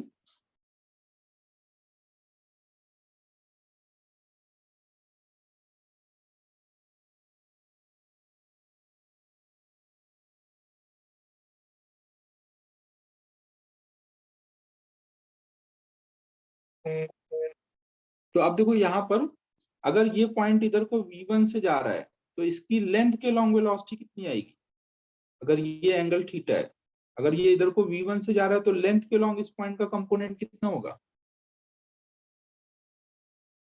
v1 cos थीटा ना। कोई भी लाइन के साथ अगर थीटा एंगल बन रहा है तो उधर कंपोनेंट कितना जाता है, cos थीटा करके ना, और ये नीचे को v2 से जा रहा है तो क्या होना चाहिए, ये अगर इधर को v1 cos थीटा से आ रहा है और ये नीचे को v2 से जा रहा है तो ये v1 cos थीटा बराबर होना चाहिए v2 के, तभी स्ट्रिंग ब्रेक नहीं करेगी, नहीं जितना ये आगे बढ़ेगा उतना ये भी आगे बढ़ रहा होगा। तो हम बोल सकते हैं यहाँ पे v2 बराबर होना चाहिए v1 cos थीटा के। तो ये वही रिलेशन है जो आपने ऊपर लिखा हुआ है, समझ आया बच्चों।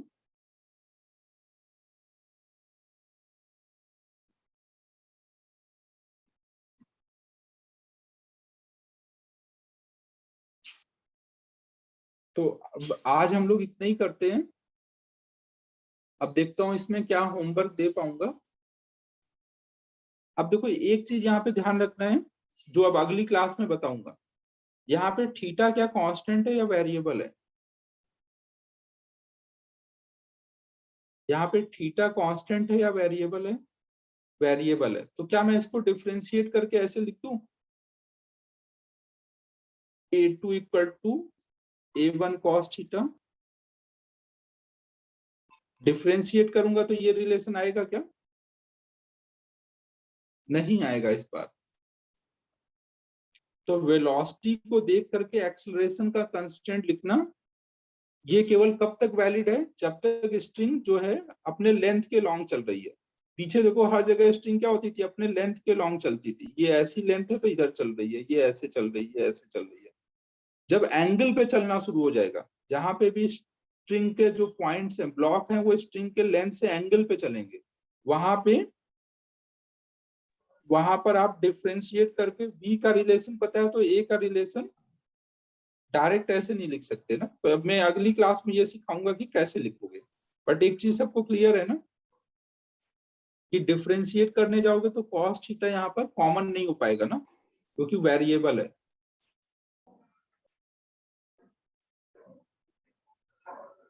तो अब नेक्स्ट क्लास में एक तो आपका होमवर्क है कि आपको a1 a2 में रिलेशन फाइंड करना है, ये अगर मान लो नीचे को A2 से जा रहा है और ये इधर को A1 से जा रहा है, तो आपका होमवर्क है वो find relation between A1 and A2।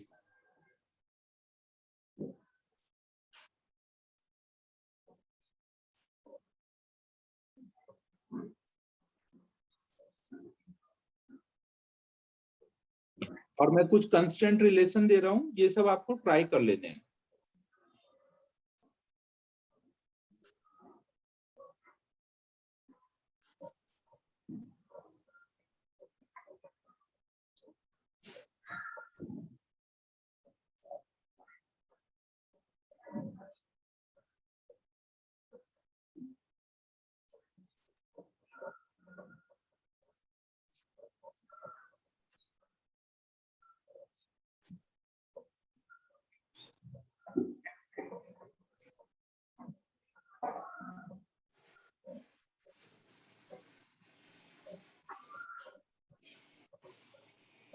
सब में V1 V2 में रिलेशन आएगा ना।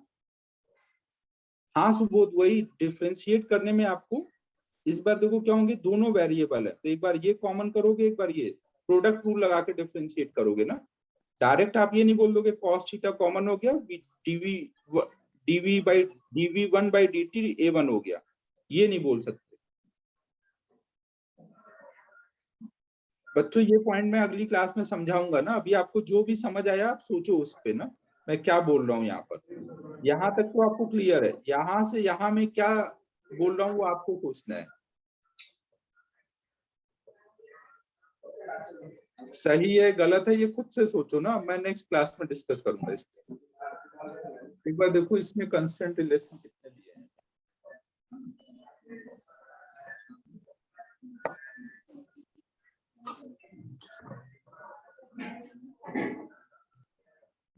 यार है अपना इन चैप्टर पूरा कंस्टेंट का ही है, तो उसको ही कर लेते हैं हम लोग होमवर्क में।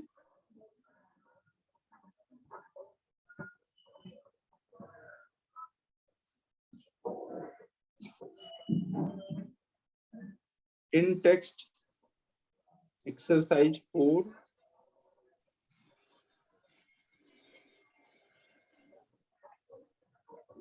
Question number 1, 3,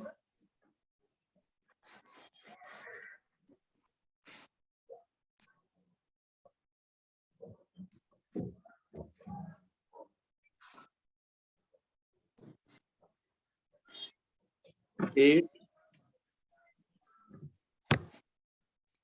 10,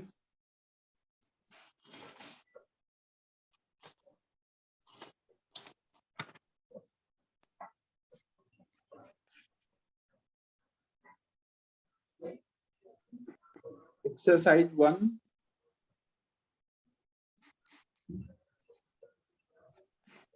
question number 51, 52, 53।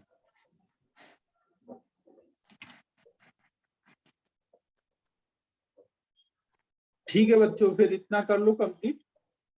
Monday को एक बार मैं ये पहले होमवर्क डिस्कस करके फिर आगे स्टार्ट करेंगे।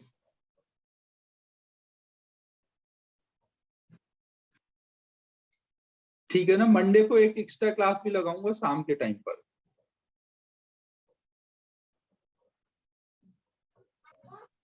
हाँ सही है करण, सही है।